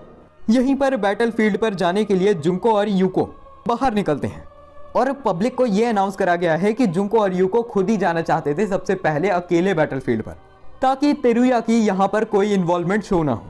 यहीं दूसरी तरफ हम देखते हैं कि साई फुजिको और सोगा उसी जगह पर पहुंच चुके हैं जहां पर पीटर हाउसेन रहता था और यहाँ पर साई पीटर हाउसेन से उसका साथ देने के लिए कहता है ताकि वो सोगा को बचा सके और यामाता बोइचिरो को हरा सके। और पीटर हाउसेन साथ देने के लिए तैयार हो जाता है, जिसके बाद साई उसके ऊपर चढ़ जाता है। सीन स्विच होता है और हम यामाता बोइचिरो और प्रिंसिपल को देखते हैं और मास्टर रोशी की तरह एक टेक्निक का यूज करते हुए प्रिंसिपल अपनी पूरी बॉडी को फुला लेता है और वो कहता है कि वो यामाता बोइचिरो को अपनी गलतियों को रिपीट नहीं करने देगा। यहीं दूसरी तरफ हम देखते हैं कि हमारे पावर रेंजर ने यूको को ढूंढ लिया है। वो देखता है कि जमीन के अंदर एक बहुत ही ज्यादा बड़ा ब्लास्ट होता है। ये इसीलिए हुआ था क्योंकि जमीन के अंदर से पीटर हाउसेन और साई याकुतो आए हैं और साई बहुत ही ज्यादा गुस्से में जोर से चिल्लाता है। जुंको को ये सब देखते हुए बुरा लग रहा है। वो पहले अपनी फैमिली की लेजेंडरी तलवार को बाहर निकालने की कोशिश करती है, लेकिन वो उसे बाहर नहीं निकाल पाती। जिसके बाद वो नॉर्मल कटाना निकालती है और साई के ऊपर हमला करने के लिए पीटर हाउसेन के ऊपर चढ़ जाती है। लेकिन जैसे ही वो हमला करने लगती है उसकी तलवार जल जाती है और यही साई कहता है कि वो कुछ गलत नहीं करने वाला। अगर इस वर्ल्ड में शांति लानी है तो फिर गॉड को मारना ही पड़ेगा। जुंको बहुत ही ज्यादा दुखी थी, लेकिन तभी साई कहता है तुम्हें चिंता करने की जरूरत नहीं, चाहे ये पूरी दुनिया खत्म हो जाए मैं तुम्हें नहीं मरने दूंगा। और वो जुंको को अपने हाथों में पकड़ लेता है और वो उससे कहता है कि तुम्हें घबराने की कोई जरूरत नहीं है, कुछ भी होने पर मैं तुम्हारा साथ नहीं छोड़ूंगा। जिसके बाद वो उसे नीचे फेंक देता है, हाँ लेकिन स्लो मोशन में। और वो अभी तेजी से आगे बढ़ने ही लगा था कि उसके सामने हमारा सस्ता पावर रेंजर आ जाता है जो पीटर हाउसेन के एक कट लगा देता है। जिसके बाद वो पीटर हाउसेन के ऊपर हमला करने लग जाता है। यहीं पीटर हाउसेन अपना मुंह खोलता है और उसे अपने मुंह में डालने की कोशिश करता है और यहीं पर पीटर हाउसेन अपने मुंह से एक बीम शूट करने वाला था, लेकिन उसी समय पावर रेंजर भी एक बीम शूट कर देता है जिससे पीटर हाउसेन के ऊपर ही असर होता है। और यहीं पर हम देखते हैं कि साई को मारने के लिए यहाँ पर इस दुनिया की सबसे ज़्यादा बड़ी एयरशिप आ चुकी है जो बहुत सारी मैजिकल बुलेट से साई की तरफ शूट करने लग जाते हैं और इन सारी बुलेट से पीटर हाउसेन और साई बहुत ही ज़्यादा मुश्किल से बच रहे हैं। पीटर हाउसेन उस एयरशिप के ऊपर एक बीम शूट करता है जिससे वो डैमेज हो जाती है, लेकिन तभी वो एयरशिप पीटर हाउसेन के ऊपर क्रैश कर जाती है और ये चीज़ देखकर सबको ऐसा लगने लग जाता है कि साई अब मर जाएगा। यहीं पर सीन शिफ्ट हो जाता है और हम कोई अजीब सी जगह को देखते हैं। ये जगह कोई स्पेसशिप जैसी लग रही है। इस जगह के अंदर वही लड़की खड़ी है जो सोगा के जैसी दिखती थी, लेकिन सोगा थी नहीं। वो लड़की गुड बाय कहती है और उसके पीछे यहाँ पर एक आदमी आता है जो और कोई नहीं यामाता बोइचिरो है जो उसे रोक रहा है। और तभी हम देखते हैं कि उस लड़की के पीछे एक डायमेंशन खुलता है जिसके अंदर से डीमन किंग आता है जो उस लड़की को अपने पास खींचता है और उसे एक चुम्मा दे देता है। ये देखने के बाद यामाता बोइचिरो नीचे बैठ जाता है और कहता है शिट यार, उसने मेरे से पहले मेरी बंदी को चुम्मा दे दिया। वो बताता है कि उसने हजारों करोड़ों बार टाइम ट्रैवल करा लेकिन रिजल्ट सेम ही था, हर बार डीमन किंग उसकी बंदी चुरा लेता था। यार इतना ही समझ लगा मुझे इस सीन में, ये तो मुझे बिल्कुल समझ नहीं आया कि डीमन किंग उसकी बंदी चुरा क्यों रहा है। जो भी है, हम अब प्रेजेंट में जुंको को देखते हैं जिसे ऐसा लग रहा है कि साई मर चुका है। इन सब चीज़ों को देखकर फुजिको भी रोने लग जाती है, लेकिन जुंको को साई की एनर्जी अभी भी महसूस हो रही है। और यहीं पर हम अपने सस्ते पावर रेंजर को देखते हैं जो इधर उधर सैर करते हुए अपने सामने प्रिंसिपल और यामाता बोइचिरो को देखता है। इतने मसल होने के बावजूद भी प्रिंसिपल यामाता को नहीं हरा पाता। जिसके बाद पावर रेंजर प्रिंसिपल को बचाने की कोशिश करता है, लेकिन यामाता बोइचिरो उस पर हमला करने लगता है। यहीं पर हमारा पावर रेंजर कुछ करने ही लगता कि उसका सूट डीएक्टिवेट हो जाता है और वो नन्हा मुन्ना बच्चा बन जाता है। जिसके बाद यामाता बोइचिरो बताता है कि उसने ही ये सूट बनाया है, तो वो अपनी सोच से ही इस सूट को डीएक्टिवेट कर सकता है। यहीं पर वो दोबारा प्रिंसिपल को मारने ही लगता है कि तभी हिरोशी कहता है ये सूट तुमने ऐसे ही तो बनाया नहीं है, तुम खुद डीमन किंग को नहीं मार सकते, इसीलिए तुमने ये सूट बनाया है और ना ही तुम इस सूट को खुद पहन सकते हो। मैं तुम्हारी मदद कर सकता हूँ, लेकिन तुम्हें इस आदमी को छोड़ना पड़ेगा और मुझे अपनी बंदी भी बचानी है। जिसके बाद यामाता बोइचिरो प्रिंसिपल को छोड़ देता है और हिरोशी का ऑफर एक्सेप्ट करते हुए उसके साथ आगे बढ़ने लग जाता है। यहीं पर दूसरी तरफ फुजिको को भी पता चल चुका है कि साई मरा नहीं है, लेकिन इसी समय उसे कुछ महसूस होता है और वो जहर फेंकती है दीवार के ऊपर और हम देखते हैं कि दीवार के अंदर से एक रबड़ जैसा मॉन्स्टर बाहर आता है। और मुझे नहीं पता ये किसकी टीम पर है और ये करने क्या आया है, लेकिन इतना जरूर पता है कि मॉन्स्टर को देखते ही फुजिको उसके ऊपर हमला करती है। यहीं दूसरी तरफ हम हातोरी और तेरुया क्लैन को देखते हैं जिन्हें फिलहाल लिली शिराइशी मार रही है, क्योंकि अब ये लड़की डीमन किंग की साइड पे आ चुकी है। पता नहीं क्यों इस शो की सारी लड़कियां ही डीमन किंग के ऊपर मरे जा रही हैं। यही लिली कुछ रिपोर्टर्स को अपने पास बुलाती है और बताती है तेरुया क्लैन की लीडर बनने के लिए तेरुया ने सबसे झूठ बोला है। उसके पिता की मौत किसी एक्सीडेंट से नहीं बल्कि तेरुया ने उसे खुद ही मारा है और ये सब मैंने अपनी 2 आंखों से देखा है। कमरे के अंदर बैठी रिलैक्स हुई तेरुया टीवी पे ये सब देखते हुए बहुत ज्यादा परेशान हो जाती है और ये हाथोरी क्लैन और तेरुया क्लैन डीमन किंग के पास ना पहुंच सके, इस वजह से वो उनके ऊपर हमला करने लग जाती है। लेकिन इसी समय वहां पर तेरुया आ जाती है जो उसके अटैक को ब्लॉक कर लेती है और वो उधर बहुत सारे स्नाइपर्स को तैनात कर देती है। यही दूसरी तरफ हम फुजिको को लड़ते हुए देखते हैं उस रबड़ जैसे आदमी से। पर तभी हम देखते हैं कि वहां पर एक चमगादड़ों का झुंड आ जाता है जो उस रबड़ पे हमला करने लग जाता है। अब दोबारा सीन शिफ्ट हो जाता है जहां पर लिली उन सारे सोल्जर से लड़ रही है। लिली को ऐसा लगता है कि शायद अब उसने यहीं पर मर जाना है। लेकिन उसी समय हम देखते हैं कि यहाँ पर स्टूडेंट काउंसिल की एक और मेंबर आ जाती है जो कि बीच में कन्वर्ट हो जाती है और यहीं पर इधर आर्नोल्ड भी आ जाती है जो इस रोबोट के अंदर है। एंड आई डोंट नो, और मुझे याद भी नहीं कि मैंने आपको बताया है या फिर नहीं, लेकिन ये लड़की हमेशा गूगा कहती है, गूगा। यही दूसरी तरफ हम फुजिको को देखते हैं जिसके पास वो चमगादड़ों का झुंड आ चुका है रबड़ मैन को मारने के लिए। उन्हें स्टूडेंट काउंसिल की एक मेंबर कंट्रोल कर रही है। लेकिन इसी समय सोगा को अगवा करने के लिए यहाँ पर यामाता आ जाता है। इसी समय सोगा को चक्कर आता है और वो एक अजीब से इंसान की आवाज में बोलने लग जाती है, यामाता बोइचिरो, जो तुम कर रहे हो तुम सही नहीं कर रहे, तुम्हें पीछे हटना पड़ेगा। अगर तुम आगे बढ़ते हो तो फिर उसका अंजाम अच्छा नहीं होगा। लेकिन तभी यामाता बोइचिरो आगे बढ़ता है और वो सोगा को बेहोश करके अपने गोदी में उठा लेता है और यहीं पर वो उधर से गायब हो जाता है।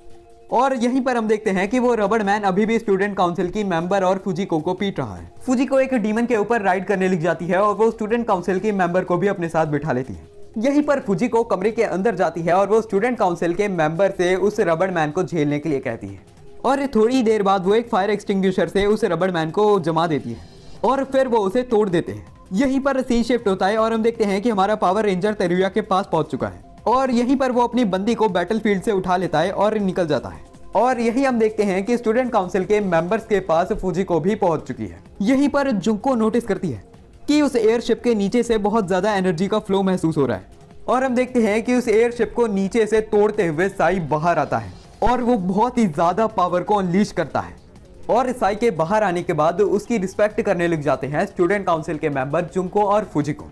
यहीं पर साई पीटर हाउसेन के ऊपर बैठकर यामाता बोइचिरो की तरफ निकल जाता है और डीमन किंग के सामने अपना सिर झुकाते हुए जुंको को उसके हाथोरी क्लैन और तेरुया क्लैन के लोग देख लेते हैं, जिसके बाद तेरुया जुंको को मारने का आदेश दे देती है। और सारे लोग बहुत ही ज्यादा कंफ्यूज हो चुके हैं सिचुएशन को देखकर कि सपोर्ट किसको करना है। बेटी को सपोर्ट करें जिसने अपने बाप को ही मार दिया लीडर बनने के लिए, या फिर उस लड़की को करें जो डीमन किंग के प्यार में ही फंस चुकी है। यहीं पर जुंको तेरुया से लड़ने के लिए हाथोरी क्लैन की लेजेंडरी तलवार को निकालने की कोशिश करती है, लेकिन उससे तलवार निकलती ही नहीं। इसी समय वो अपने क्लैन के लोगों से कहती है, बेवकूफ लोगों, मैं तुम्हें धोखा देने वाली हूँ। जिसके बाद हम देखते हैं कि तलवार बाहर निकल जाती है, लेकिन ये चीज देखकर कि जुंको ने उनके परिवार की लेजेंडरी तलवार बाहर निकाल ली है, वो लोग जुंको की रिस्पेक्ट करने लग जाते हैं। और यहीं पर तेरुया उन लोगों से मारने के लिए कहती है जुंको को जो उसकी साइड पर है, लेकिन तभी जुंको अपनी तलवार की पावर का यूज करते हुए उन सब लोगों को एक ही झटके में मार देती है। और क्या तुम जानना चाहते हो कि ये पावर कौन सी थी? प्यार।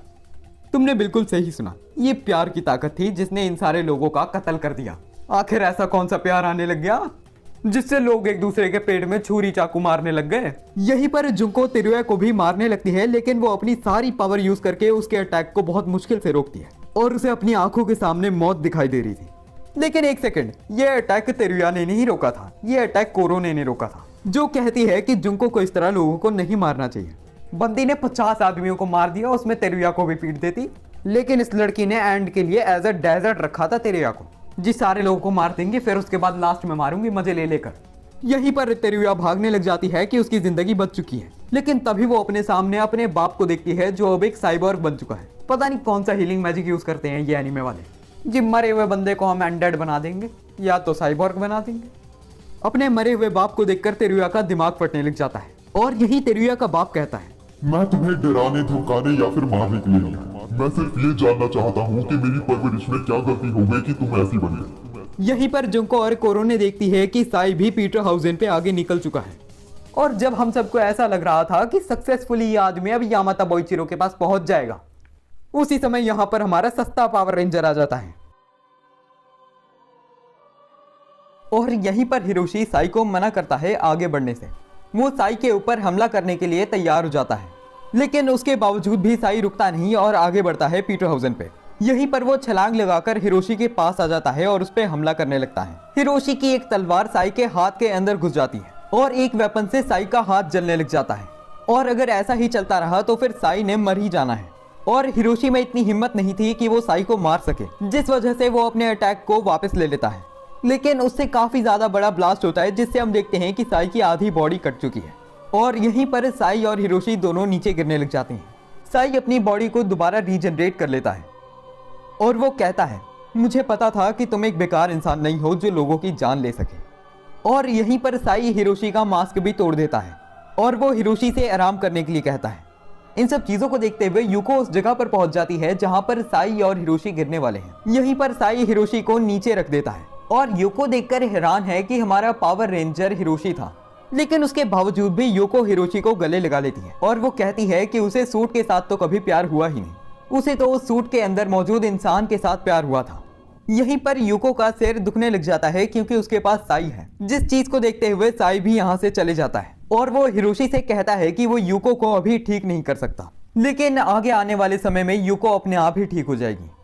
इसके बाद हम एक बिल्डिंग को देखते हैं जहां पर बहुत सारे लोग मरे हुए हैं और यामाता बोइचिरो अभी सोगा को लेकर इस बिल्डिंग में कहीं पर जा रहा है। बोइचिरो एक पेड़ के सामने आ जाता है। यहीं पर उसके पीछे 2 गार्ड्स आ जाते हैं जो कहते हैं, हम तुम्हें ये सिस्टम कभी खत्म नहीं करने देंगे। लेकिन तभी यामाता बोइचिरो एक ही अटैक में उन दोनों को मार देता है और यहीं पर हमें पता चलता है कि ये दोनों गार्ड्स एंड्रॉइड थे। यामाता बोइचिरो अपने मुंह में कहता है, एक सिस्टम जिसे हमने गॉड का नाम दिया, उसे खत्म करने के लिए आइडेंटिटी का इस्तेमाल होता है जो वो 100 सालों के बाद एक ह्यूमन के रूप में जन्म लेती है। सिस्टम को एक्सेस करने के लिए हम इसे चाबी भी कह सकते हैं। जब तक गॉड है तब तक इंसान खुशी से नहीं जी सकते, इसीलिए मैं भी इस सिस्टम को खत्म करने वाला हूँ। जिसके बाद हम देखते हैं कि वो पेड़ खुलने लग जाता है और हम देखते हैं कि उस पेड़ के अंदर एक अलग ही डायमेंशन है। यहीं पर यामाता बोइचिरो सोगा को उस डायमेंशन में फेंक देता है। इसके बाद सोगा एक अलग इंसान बन जाती है और वो कहती है, तो तुम मेरा इस्तेमाल किस तरह करना चाहते हो यामाता बोइचिरो? मुझे पता है कि तुमने हजारों बार टाइम ट्रेवल करा है। अगर आइडेंटिटी सिस्टम एक्सेस करने के लिए यूज नहीं करते तो फिर डीमन लॉर्ड उसे अपने डायमेंशन में ले जाता है और तुमने ये चीज बहुत बार देखी है। तो मैं तुमसे दोबारा पूछती हूँ, तुम्हारी क्या इच्छा है? जिसके बाद यामाता बोइचिरो सिस्टम को खत्म करने के लिए कहता है, लेकिन तभी सोगा कहती है कि इस चीज को करने के लिए तुम बने ही नहीं हो, कोई और है जो इस सिस्टम को खत्म करेगा। जिसे सुनने के बाद यामाता बोइचिरो बहुत ही ज्यादा टेंशन में आ जाता है। उसके मन में आता है कि वो जो सब चीजें कर रहा था उनका कोई मतलब भी था या फिर नहीं। जिसके बाद सोगा उसके पास आ जाती है और यामाता बोइचिरो से गले लगा लेता है। लेकिन तभी हम देखते हैं कि सोगा दोबारा अपनी ओरिजिनल पर्सनैलिटी में आ जाती है और वो बोइचिरो से डरने लग जाती है। चाहे यामाता बोइचिरो कुछ कर नहीं सकता, लेकिन वो सोगा को मार सकता है, नहीं तो उसे सोगा को दोबारा डीमन लॉर्ड को देना पड़ेगा। लेकिन वो सोगा को मारता ही कि उससे पहले यहाँ पर साई आ जाता है जो कहता है, यामाता बोइचिरो तेरा बुरा समय आ चुका है। अब यही यामाता बोइचिरो अपनी तलवार चलाता है और इस साई के ऊपर हमला करता है, जिससे जमीन कट जाती है और दूसरे अटैक में उसके पैर कट जाते हैं। यहीं पर वो कूदता है और साई को 2 हिस्सों में काट देता है। लेकिन इसके बाद वो देखता है कि साई हंस रहा है और जैसे ही वो पीछे अपनी नजरें घुमाता है उसे साई दिखता है। अभी तक साई पीछे से एक इमेज प्रोजेक्शन का मैजिक यूज कर रहा था, जिसे यामाता बोइचिरो ने अभी मारा वो सिर्फ एक छलावा ही है। यहीं पर साई एक मैजिक करके यामाता बोइचिरो को नीचे पटक देता है और यहीं पर साई एक ग्रेविटी मैजिक का यूज करना शुरू करता है। इससे यामाता बोइचिरो के ऊपर बहुत ही ज्यादा प्रेशर पड़ जाता है, जिससे उसकी बहुत बुरी हालत हो जाती है और इसका इम्पैक्ट इतना ज्यादा था कि जिस ब्रिज के ऊपर वो दोनों थे वो ब्रिज भी ढक जाता है। इसी समय वो एंड्रॉइड से साई से कहती हैं, तुमने बिल्कुल सही करा, अब उस आइडेंटिटी को तुम अपने पास रखो और उसे मारने के बाद इस पूरी दुनिया को खत्म कर दो। तुम्हारा यही मकसद है। ऐसा करने के बाद सिस्टम अपने आप ही दूसरी लाइफ फॉर्म को जन्म देगा। लेकिन साई कहता है कि मैं ऐसा बिल्कुल नहीं करने वाला। जिसके बाद वो एंड्रॉइड कहती है, तुमने बहुत बड़ी गलती करी है, अब ये सारा सिस्टम ही अपने आप ब्लास्ट हो जाएगा। जिसके बाद इसे सिस्टम की बिल्डिंग टूटने लग जाती है और उसे ट्री के गेट्स भी बंद होने लग जाते हैं। यहीं पर वो ट्री हवा में उड़ने लग जाता है। इसी समय वहां पर पीटर हाउसेन आता है और साई उसके ऊपर चढ़ जाता है और वो सिस्टम को तबाह करने के लिए उसके पास जाने लग जाता है। यहीं पर सोगा भी उड़ते हुए उसका पीछा करती है। पीटर हाउसेन पेड़ के ऊपर अटैक करके उसमें होल करता है और उसके अंदर जाने लग जाता है और हम देखते हैं कि इस डायमेंशन के अंदर उनके ऊपर बहुत सारे आर्चर्स हमला करते हैं। इससे पीटर हाउसेन को काफ़ी ज़्यादा डैमेज भी होता है। लेकिन तभी वो इस सिस्टम के सेंट्रल प्रोसेसिंग यूनिट यानी सीपीयू के अंदर पहुंच जाते हैं और यहाँ पर आने के बाद पीटर हाउसेन अपने अंदर से बहुत सारी केबल्स निकालता है और उधर पोर्ट्स के अंदर घुसा देता है, जिसके बाद वो इधर के सारे डाटा और सिस्टम्स को इरेज करता है। लेकिन अगर एक भी केबल में खरोच भी आ गई तो फिर सारा प्रोसेस रुक जाएगा। लेकिन सोचने वाली बात है, ऐसा कौन सा बायोलॉजिकल जीव है जो अपने अंदर तारे लेकर घूमता है, वो भी जो पावर इनपुट आउटपुट सपोर्ट करती हो। लेकिन पीटरहाउसेन को बचाने के लिए साई वहां पर मौजूद सारे लोगों को मार रहा है। लेकिन यहीं पर एक अटैक कनेक्ट हो जाता है पीटरहाउसेन के ऊपर। ये चीज देखकर साई को बहुत ज्यादा गुस्सा आ जाता है और वो उस रेल्म के अंदर मौजूद सारे लोगों को मार देता है और वो सुपरमैन की लेजर्स का भी इस्तेमाल करता है। यहीं पर पीटरहाउसेन साई से कहता है, प्रोसेस कंप्लीट हो चुका है, अब बस इस जगह को तबाह करना है एक ब्लैक होल बनाकर। और वो एक ब्लैक होल क्रिएट करके साई से उसे एक्टिवेट करने के लिए कहता है। लेकिन साई घबराने लग जाता है उसे ब्लैक होल को एक्टिवेट करने के लिए, क्योंकि ये करने से पीटरहाउसेन की जान चली जाएगी।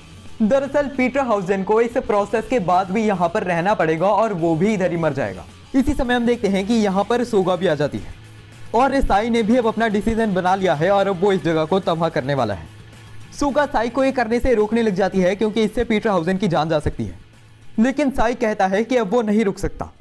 इसी समय सोगा को बहुत ज्यादा अजीब लगता है और उसे चक्कर आता है। जब वो आंखें खोलती है तो फिर उसे अपने सामने एक और सोगा दिखती है, लेकिन इसके बालों का रंग अलग है।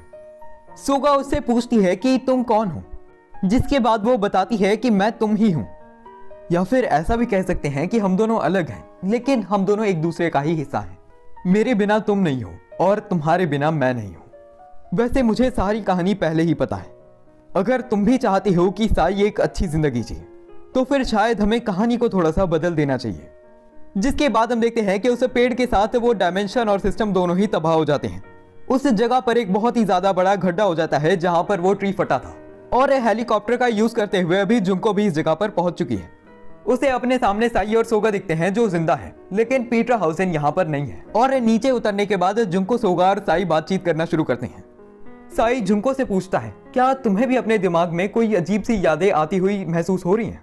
यहीं पर हिरोशी और यूको भी आ जाते हैं और हिरोशी साई से माफी मांगता है उन सब चीजों के लिए जो उसने करी है। और यहीं पर साई ये भी देखता है कि यूको के ऊपर जो घाव था वो भी नहीं है, जिसका मतलब गॉड को खत्म करने के बाद इस दुनिया में डीमंस भी नहीं बचे हैं।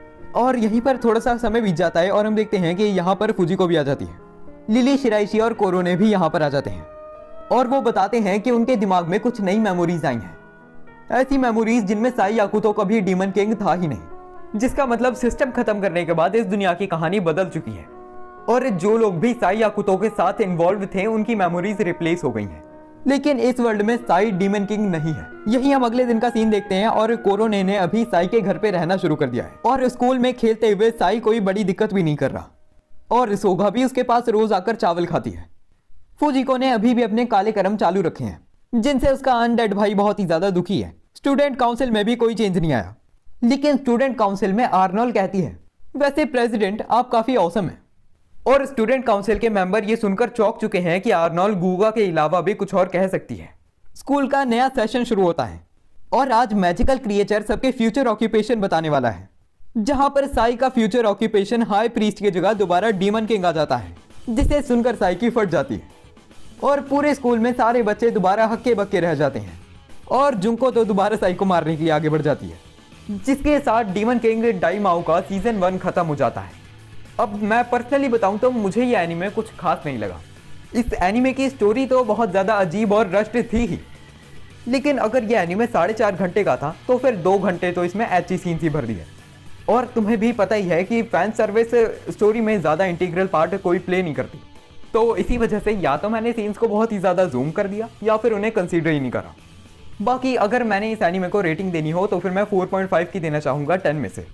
कमेंट सेक्शन में ज़रूर बताना कि आप डीमन किंग डाइमाओ को कितनी रेटिंग देना चाहोगे। बाकी मैं ये भी बता दूं कि इस एनीमे का सीज़न 2 नहीं आया है और ना ही आएगा, तो सीज़न 2 इस चैनल पे लाना मेरे लिए पॉसिबल नहीं है। बाकी ये ज़रूर बताना कि आप और कौन से एनीमेज देखना चाहते हो। आज के लिए तो बस इतना ही, मिलते हैं हम किसी और वीडियो में।